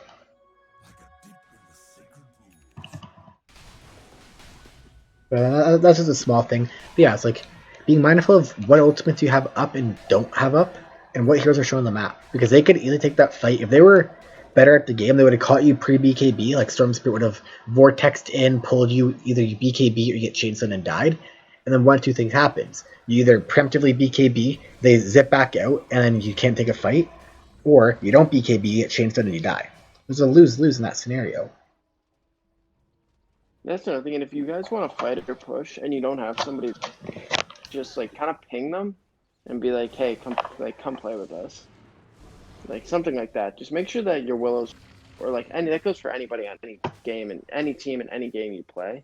Like, just make sure your team is with you if you're trying to push. Mm-hmm. Like, it does no good to go lose the fight and then ping the Willow for being late to the fight. Like, just don't push in the first place. Don't take the fight until the Willow gets there. Yeah, kind of like get what I'm saying there, hopefully. Like, it's important to make sure that your team is aware of, like, what's going on. And that, like, if maybe the Willow's not paying attention, just something like that, just make sure you kind of rally the troops. It will win you games. If you can just rally your troops. Man, Ember Spirit is poor. So if you're playing Ember Spirit, and they have a Orchid on the Storm Spirit, you have to buy a Eul Scepter. You have to get some form of basic dispel, either a BKB rush, which means every single time you show on the map, you have to assume you're going to BKB. Or you go Eul Scepter because it's the most cost-efficient basic dispel in the game. Or you can go Manta Style or Lotus Orb, which are a lot more expensive and not very good for what you want them to do. So you can never show on the map until you have your basic dispel item as an Ember Spirit in this game. You have fed 8 times, probably 4 or 5 of them are to the Storm Spirit solo because you get caught in a fight or get caught farming a lane because you don't buy a basic dispel item. This Maelstrom is not going to do anything. You can't even show up to a fight because you don't have a basic dispel. Yep, pretty much. Yeah. And then we're just going to hit a point where Dragonite dies, and then once Dragonite dies too many times, hero falls off in terms of tankiness and relevance.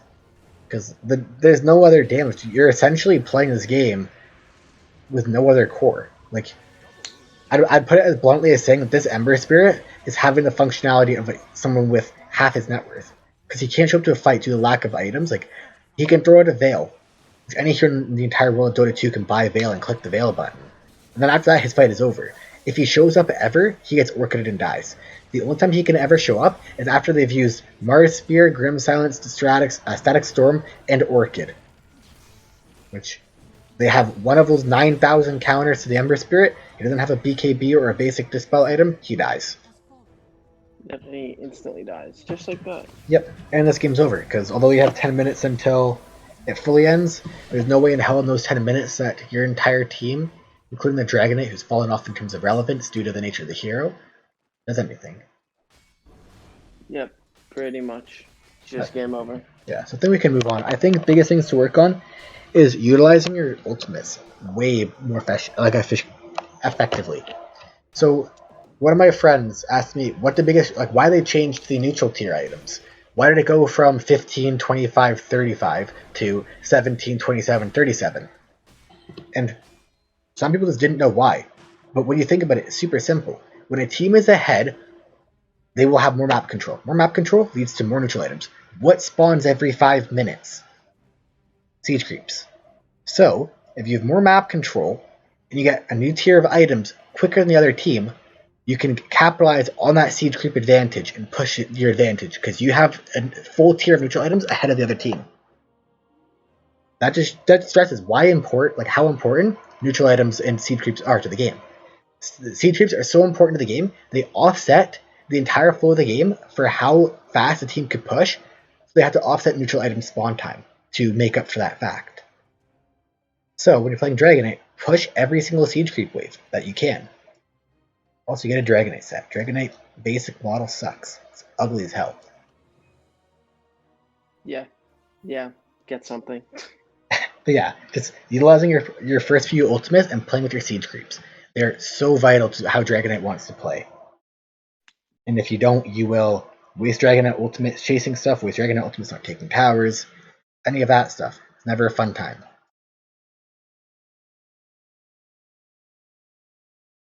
Alright, we have, I think... Yeah, I got 2 more. 2 more, though Adlin did send one to start. He sent another one. Do we want to postpone that to next week? Yeah, postpone to next week, because we only have 2 people in this right now, so most of the people have already tapped out. We have been going for 3 hours. Yeah, we'll do one more, and then we can... Oh, what happened to it? I'll let him know. Alright, we'll do this last one, and we'll call it a day. Because it's about, around this time, after 3 to 4 hours, most people leave, and no one really comes back. Which is understandable. It's, you only look at the same brackets and the same group of people, like all Dota from zeros are taught the same thing more or less, like coaches generally know what to tell.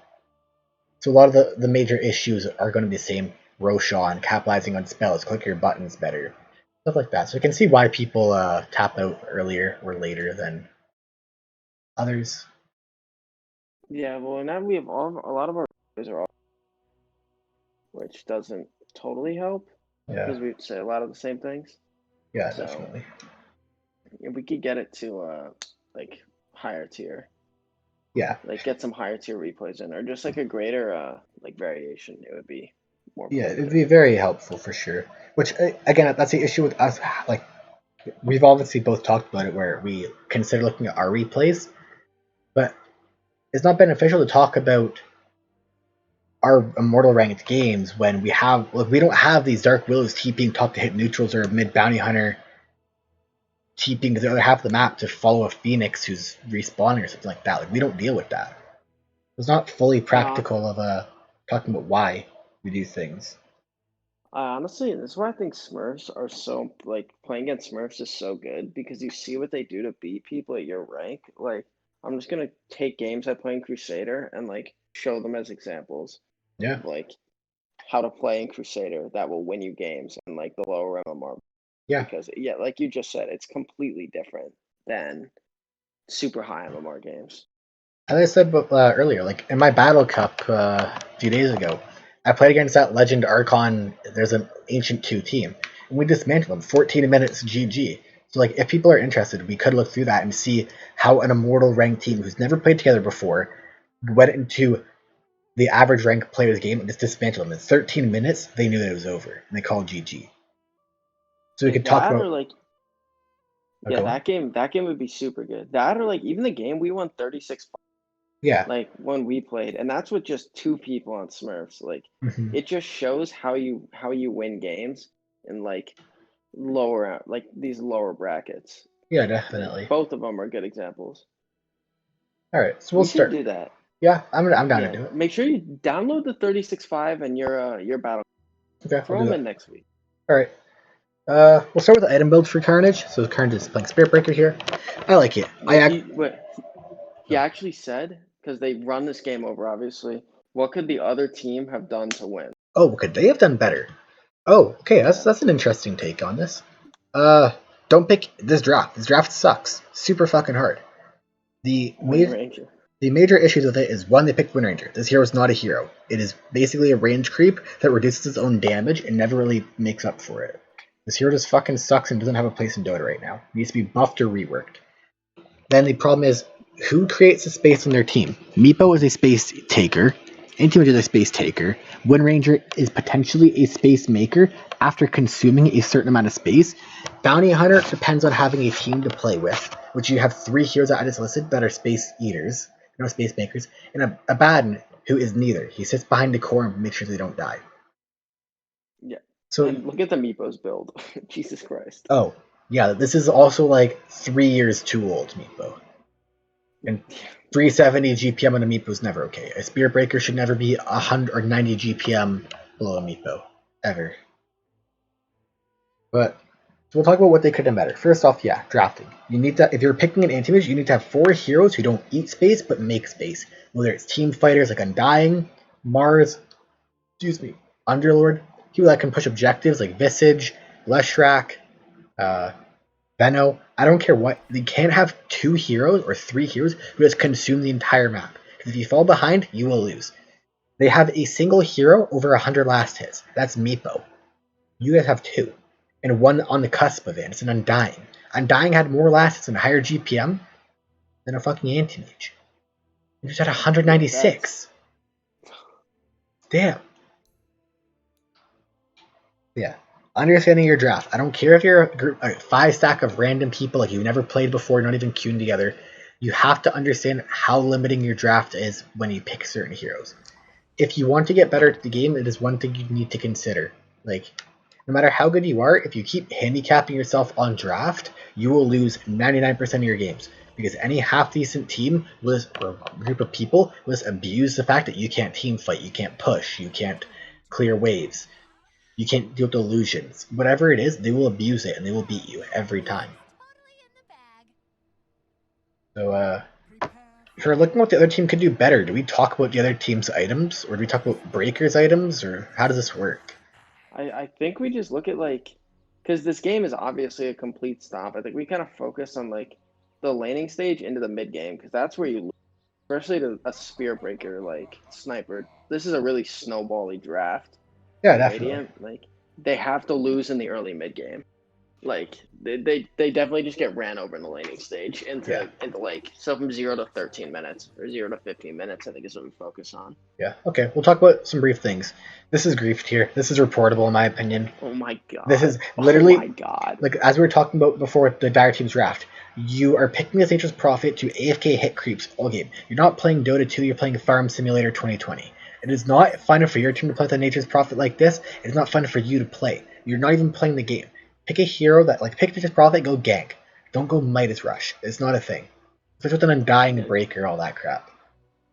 Breaker's items are good. What is that? Sorry? I just don't even understand what Gloves of Haste starting? I don't know. Man, the triple decay at level 1. This is over. Wind Ranger is committed to the bounty rune. Oh my lord.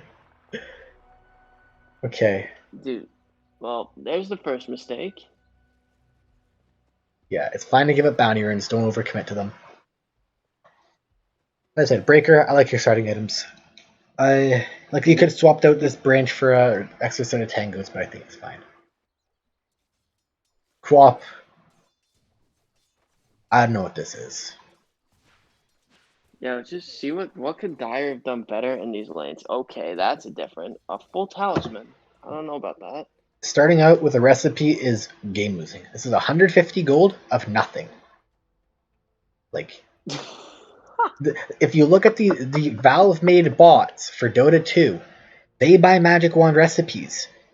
If the bot is doing something and you do it as well, don't do it. If it's not like a very common thing, like, oh, bots last it, I shouldn't last it by that logic. No, that's okay to do, obviously. If they buy a Magic Wand and you cannot justify to yourself why you're buying this Magic Wand, don't do it. Please. It's not difficult. Boots first on Meepo? No.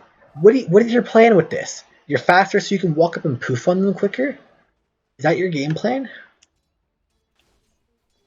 Anti-Mage's items are okay, but I don't know what tree back means. I don't know. The Blightstone, the double Blightstone lane. This is again losing. Like you're spending 300 gold, same thing with Vessel. You're spending 300 gold to get the same functionality as what your teammates spend. So you have 300 dead net worth between one of these two heroes. I don't care which one it is. You guys can decide who's the dead net worth is on. If you're playing a bad in support, get an Orb of Venom if you want to win your lane harder. Let the Bounty Hunter get the Blightstone, or don't buy a Blightstone. It's a shit item. Don't do that either. No placing Aphotic Shield. You just wasted 100 mana to do 80 damage? What's the damage? Even matter. Okay, 110 damage, so 100 magic damage. So yeah, you're doing about 90 damage to a breaker. He's just regened it back up already. So what even is this? Like, why? It's a solo Spirit Breaker lane and you're gonna lose it? Like, what? Yeah. Like, go pull. A bad needs to go pull. You are literally a solo Spirit Breaker. Your Nature's Prophet is... I don't know what your Nature's Prophet is doing. We're not going to talk about him a whole lot. He's not even... He's Cook 511. He's a Dota icon. We don't talk about him. But look at where your lane is on Spirit Breaker. Like, this is good. What you just did. You are not under any threat of dying. Not under any threat of denying or last hitting. You looked bottom. Being a map aware. You're looking... Can I kill bottom lane if I TP'd or charge bottom right now? No? Just look back at your lane. Being map aware is super important on any hero in the game, especially Nature's Prophet, Breakers, Bounties, any ganking type hero. You need to understand that. Again, you should never be like you're having this lane exactly where you want it. Go pull a Baden. How do they break or contest a lane that you pull? Yeah, you want to know how they win this game? They pull. Yeah. One time. If you're gonna buy a fucking magic wand recipe, don't buy a fucking boot of speed before the wand. 150 gold, he could have got... Yeah, Crybaby. Fuck you, Undying. I don't care if I'm a Crybaby. This boot of speed could have been coming out 150 gold faster if you didn't buy this. This is what bots do. Pikachu XD? Stop, please. Yeah, that's so bad. Also, you missed the NP jungling the pole camp. Oh, did he do that? which was really special. You know, at least somebody's using the pole camp. I don't care if he's killing it. Use the pole camp. Like, that's better than fucking a bad. There he is. Alright, does he do it? Does he do it? Moment of truth. Nope, he got intimidated. See, he's scared of neutral creeps. Alright. This dive is pretty ambitious, but I guess Abaddon is gone, so we can do it. But we don't have detection, do we? Yeah. Alright, the courier coming in hot by the sniper, just walking around fucking town. And this is Dota. I don't know what to say. Like, this is a commitment for First Blood. It's gonna work too. Why are you going back in? Oh boy. Nope, he died. Oh wait, no, he didn't. Someone else died. Mm-hmm. What is happening? The solo Undying. This got a solo kill bottom on the anti-mates. The hero with the escape mechanism just got solo kill, but the hero with no stuns or slows. Dude, yeah, I like the Dire is playing their safe lane in like a grief tier way. Yeah. So a tip for you in that scenario: when you have a escape ability, like charge is escape ability, look at the map and just charge anywhere. I don't care where. And then as soon as you're into safety, you can TP back to base and sit in base until you re-heal and charge back elsewhere. You can use your charge to escape. You don't need to use it just for offensive purposes. You're just sitting in base right now? Yeah, you've been don't do this. You've been in base for how long? Yeah, this is kind of bad. Yeah, so you have your death timer. So we're going to count your death timer to those. 10 seconds roughly. It has now been about 20 seconds. 30 seconds. 40 seconds. 45 seconds. Yeah, it's literally like you're on your phone. Like swiping through Tinder or something like that. Like you had 45 seconds until you got your first XP. I'm not even counting you charging. That's still you AFK. Like you're not having an influence of the game until you've connected your charge. You didn't get any XP or gold until you charged and hit the Wind Ranger or that creep. Like this TP into a lane. Man, what is going on? And they're still committed to the dive. Great, like that was good stuff, but like don't tunnel vision. If you're Dire team, how do they chase a hero when they don't have stuns or slows? You don't. It's why you draft stuns and slows. It's why support sniper was briefly a thing. Because his long range cast range on his assassinate and it being a stun lets you chase stuff or catch stuff. That is why it was okay. That is why it's no longer a thing, because it no longer works as well. And same thing with Dire team here. The Meepo and Anti-Mage just that was unnated for that ultimate. But yeah, if you don't have a stun or a slow and the hero is faster than you, you cannot chase ever. It is just not happening. They will walk away from you, and they will. Yeah, Meepo's calling it already. He knows. Yeah. La Cabra just knows done. That's okay. Like trying to stack your co-op will clear stacks at some point. I would be mindful of dying this just because he does have win run and you don't have ultimate on breaker or co-op. Wow, look at that damage output coming from Wind Ranger there. What a great hero. Co-op didn't ult unnecessarily. Yeah. And yeah, just running around the map like this is good. Yeah, I mean, your solo sniper is somehow fun. One other thing, though, is if you're going to charge the bounty hunter ever, or charge the bounty hunter's lane, buy dust. Yeah, you need dust. The Sage's Mask is sitting in your inventory and is a nothing for you. Oh, nice. Get him. Nice. Oh, that's unlucky. That's still fine. Good stuff. Buy a dust. Like, this circle is not going to help you. A dustive appearance will. Back to what Dire can do better. This Anti-Mage has 4 last hits. He's effectively a support Anti-Mage, but... There you go. Oh my god. Don't pick support Anti-Mage. That's a good tip. Jesus. She's finally completed her magic wand. I'm proud of you, Pinochu XD. Look at these items. Stop. Right, how do they win? They buy not horrible items and don't pick Anti-Mage position more. Yeah. So yeah, draft properly. Don't, they just got dewarded here. Do not place an observer word where you just got dewarded unless you know it's a smart thing to do. Which I can assure you, Ingusu does not know it's a smart thing to reward there. He's just mindlessly placing stuff in words. You have dust to get this kill, as we talked about. Yep. Oh, the Abaddon's dead. Take the outpost at the 9-minute mark, or take it now. You charge up there, you just walk around aimlessly looking for the charge target. Go get the outpost.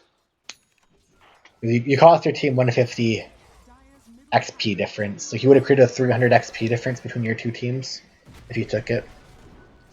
Okay, what on earth is this? I'm watching from his perspective. I refuse to believe that this person is a person. Did he sneeze by accident? Yeah, this has to be a mistake. I think he sneezed. I don't know. He just blinked less than 100 units away. Oh my god. Dude, what could they have done better? Literally everything. Yeah. There is nothing good in this entire game. They just traded 3 heroes for fucking Snicklefritz and dying. Snicklefritz.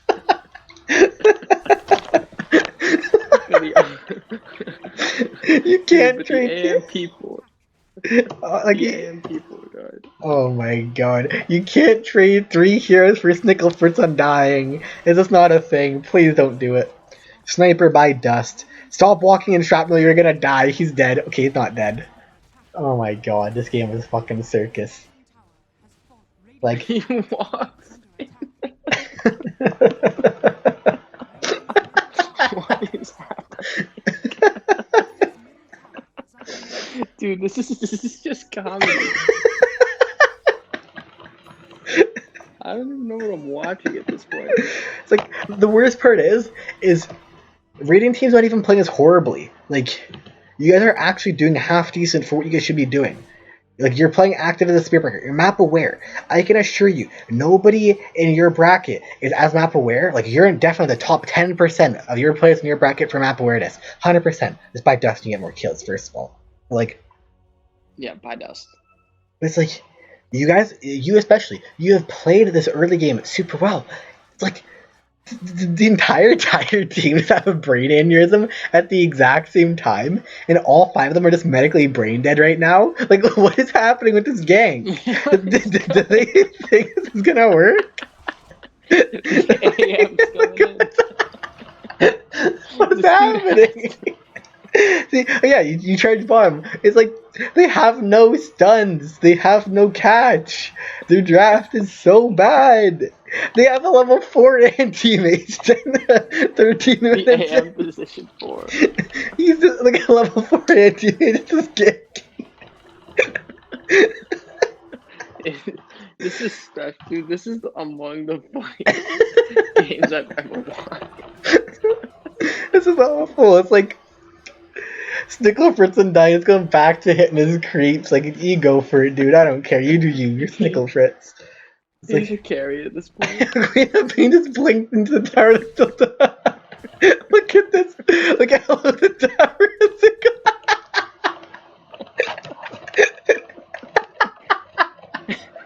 What is going on? This is literally a 22 health. So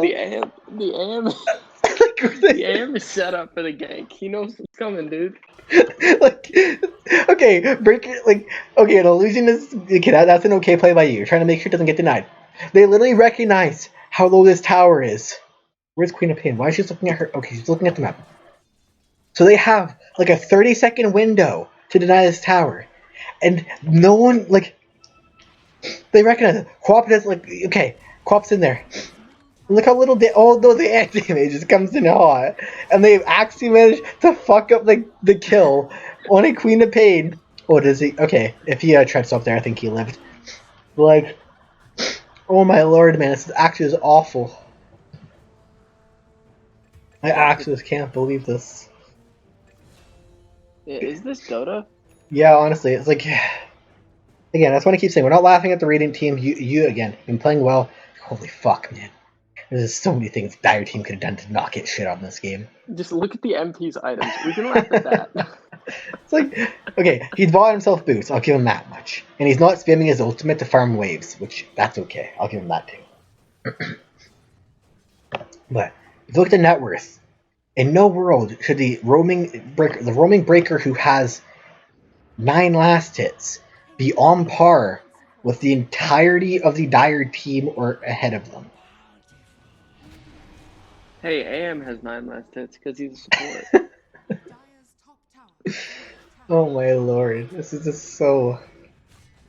Like, they can't kill you, they have no to say. Like, look at them following you!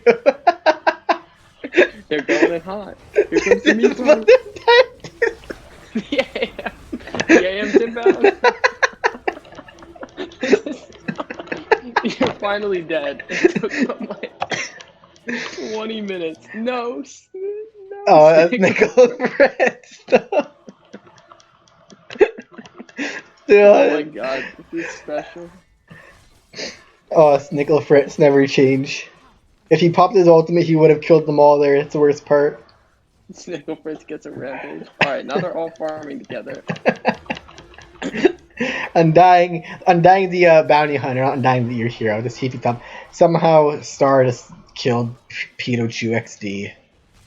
What's the next play? I'm just gonna keep watching your perspective because you're actually involved in the game. It's like, yeah, these words are good. Like, you're gonna go for tier 1. If you double click the word button or hold Alt and click the word button, you'll swap between Obs and Sentry. That's a good word. I like that. Again, buy Dust so you can catch Bounty. Yeah. Kill this fucking goober. Yeah, this is good. Where's Queen of Pain? Queen of Pain is not interested in going aggressive. This is fine. Stickle Fritz is tanking. Okay, I'm not going to talk about that. Mistakes are made. Snickle Fritz, no, not the AM possible. He's coming for you. Oh, the quad ult. I just saw that. Oh no. Dude, Meepo's going hard, so. What is going on? I don't know. Quap's back. Snickle Fritz, the king of trading 1 for 3. This guy's actually a psycho for that. He just runs in and dies. He just runs in and dies. It's like, another thing Dire team could have done better. Keep in mind, when you look at the net worth chart, that their Wind Ranger was mid lane. Just keep that in mind before we talk about anything else. That the mid Wind Ranger, the Magic Wand Warrior Pikachu XD, has actually been out-farmed by the Blightstone Abaddon, the Purely Roaming Spirit Breaker, the Snickle Fritz Undying, and this Meepo. He's been out-farmed by all of them. Snickle. Snickle Fritz. That's such an amazing name. What does Nature's have? You know what? He's doing work. He's got a shot. I don't know. He's just hitting his newts. It's like, don't do this. For rating, what rating you do better? Don't AFK hit newts. It's not okay. Yeah, with your playmaker. Be mindful of sitting on the river. You might get ganked by the anti-mage. These are true. The Ampos 4 is coming for you. Yeah, not joking. Be careful of sitting in the river. It's a very easy place to die. Yeah, you've lackadaisical high ground vision. You should probably, yeah, right, give that to Quap for sure. Oh, we're in there, boys. Oh, you got dust now. That's good. I didn't just notice that. Problem is, you guys miscommunicated there. Like, Undying thought you were going in when you wanted to back out. And then you just murked their entire team. Is Snickle Fritz die again? Or the 1-for-3 god? Snickle Fritz is doing No, Snickle Fritz is getting it done. You tanked the gank 1-for-5. And yeah, hit him with the knights, yeah. 1-for-5.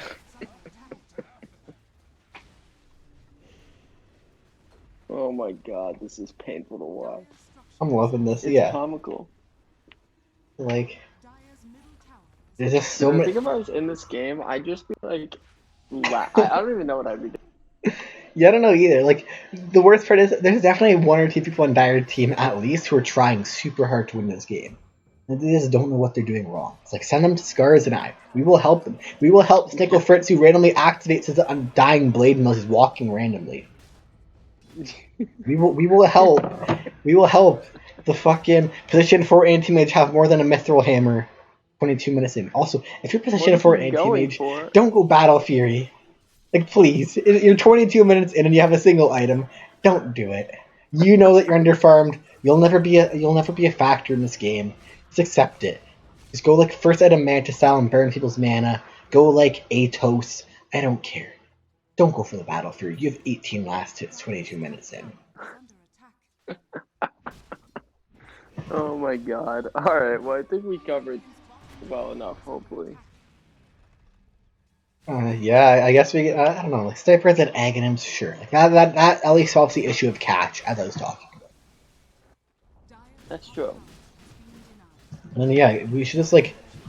This is probably gonna be an issue of us failing to close out a game because that's a pretty big common problem for low MMR players. Like snipers off getting killed, doing whatever. Meepo somehow cliffed himself. I guess the Sonic Wave. Now you've cliffed yourself. It's ult down, yeah, there you go. Get him.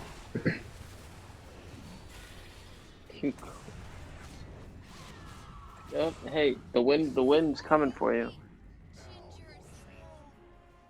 Oh my god. Snickle Fritz is destroying the Abaddon. Nice. Snickle Fritz, the warrior. Use your dust, that's a kill. If you bash a single time, you didn't bash once, that's okay. RNG wasn't in your favor. Happens. So, we'll call it at the 25-minute mark or so. We'll see if one more fight happens. It's like, the entirety of Dire team, they just had so many issues. They drafted horribly, so they set themselves up for failure first off. Like, you can win with a bad draft, especially in more uncoordinated games, where you have, like, Jungle Natures, the Spirit Breaker who has to be dedicated to roaming, all that crap. That's understandable for expecting to win. The Wind Ranger has to get farmed. She cannot be on par with the position 4 anti-mage who has a Mithril Hammer. That's not okay. Like they played the map. Yeah, I don't know. They played the map horribly as well. They never pushed out lanes. They non-stop walked at you guys trying to force fights when they lost the past 15 fights. It just doesn't work. Like, you have to understand when you're strong and when you're not. When you're not strong, don't force it.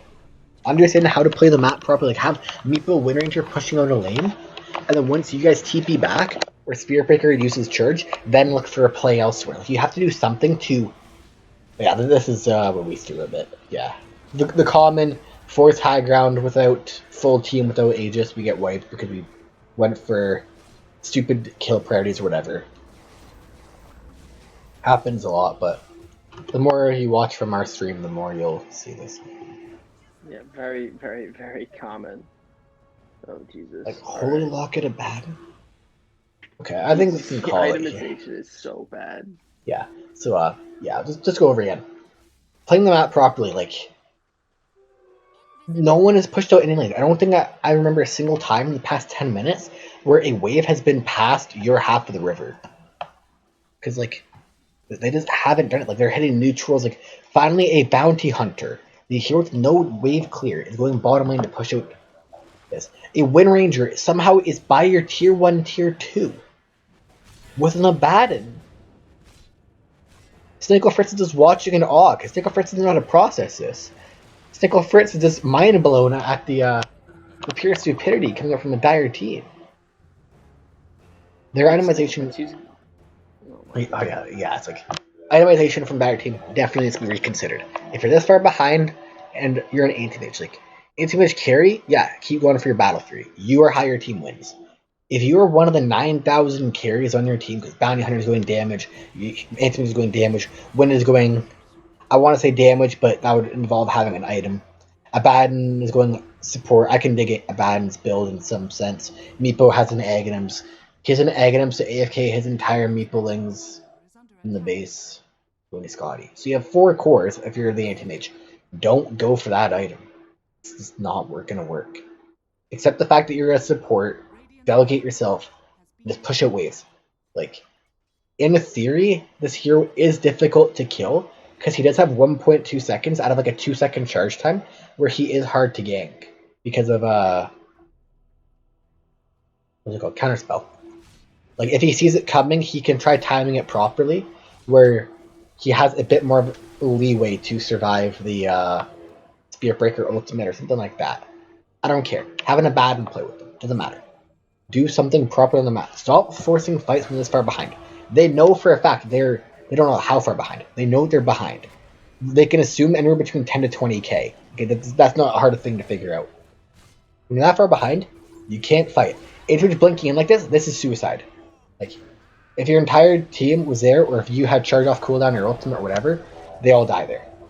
Like, stop forcing fights on your half of the map. If you want to force fights, you walk 5 heroes bottom, and you make them come to you. Because that way, if they all do die bottom, you have no objectives to take. Yeah, pretty much. Like, yeah. Right now, fighting in your base, like if you're dire team, fighting in your base, you are either losing an objective in the process, or if you lose the fight, lose the objective afterwards. So, like, you're fighting with everything to lose. You fight on the Radiant team's half of the map, you lose the fight. Oh well, by the time they get to your tier 3 or tier 2, wherever, Roche Pit, you've respawned, you're ready to go again, you just keep aimlessly blocking at them. So, all in all, a lot of things that can be improved upon. Drafting, items, how they played, like, spell usage, literally everything. I don't care. You can say what, like, you can pick anything. We could talk about that for 10 minutes. What they could do better. Yeah, this is just sad. Yeah. Keto Chu is very thankful. Yeah. We definitely gotta call it after. Yeah, this is quite the finale. Yeah, of all games to go over, that was definitely the final one. So, we'll call it here for the night. As far as I know, I'll be back sometime next week, Tuesday, probably around the same time, maybe a bit earlier. We'll have to see. Yep. Sounds about right. If anybody has any questions, obviously feel free to message us now inside of the YouTube, like live chat. If not, you can always DM either of us on Discord. Whenever, really. Yep. Sounds about right. And again, thank you to everybody for the support and sending us replays. We really appreciate it. Mm-hmm. Yeah. Definitely always fun to do this. And you get to look at these, like, circus tier games. Yeah, like at one point, Dire Team is favored. I actually just don't see any point in this game with Dire Team to be favored. like ever. Like 10 minutes in, that was you're the top 5 net worth. Yeah, what questionable. Then you slowly fell behind because they have to hear that naturally you get a lot more gold than Spirit Breaker does. And you pop back up. Yeah. Oh boy. All right. Well, again, thank you to everybody for tuning in and sending us replays. Keep sending them to us. All right. Yep. All right. Well, talk to everyone later, I guess we'll say. And have a good night, everyone. Yep. Good night, everyone.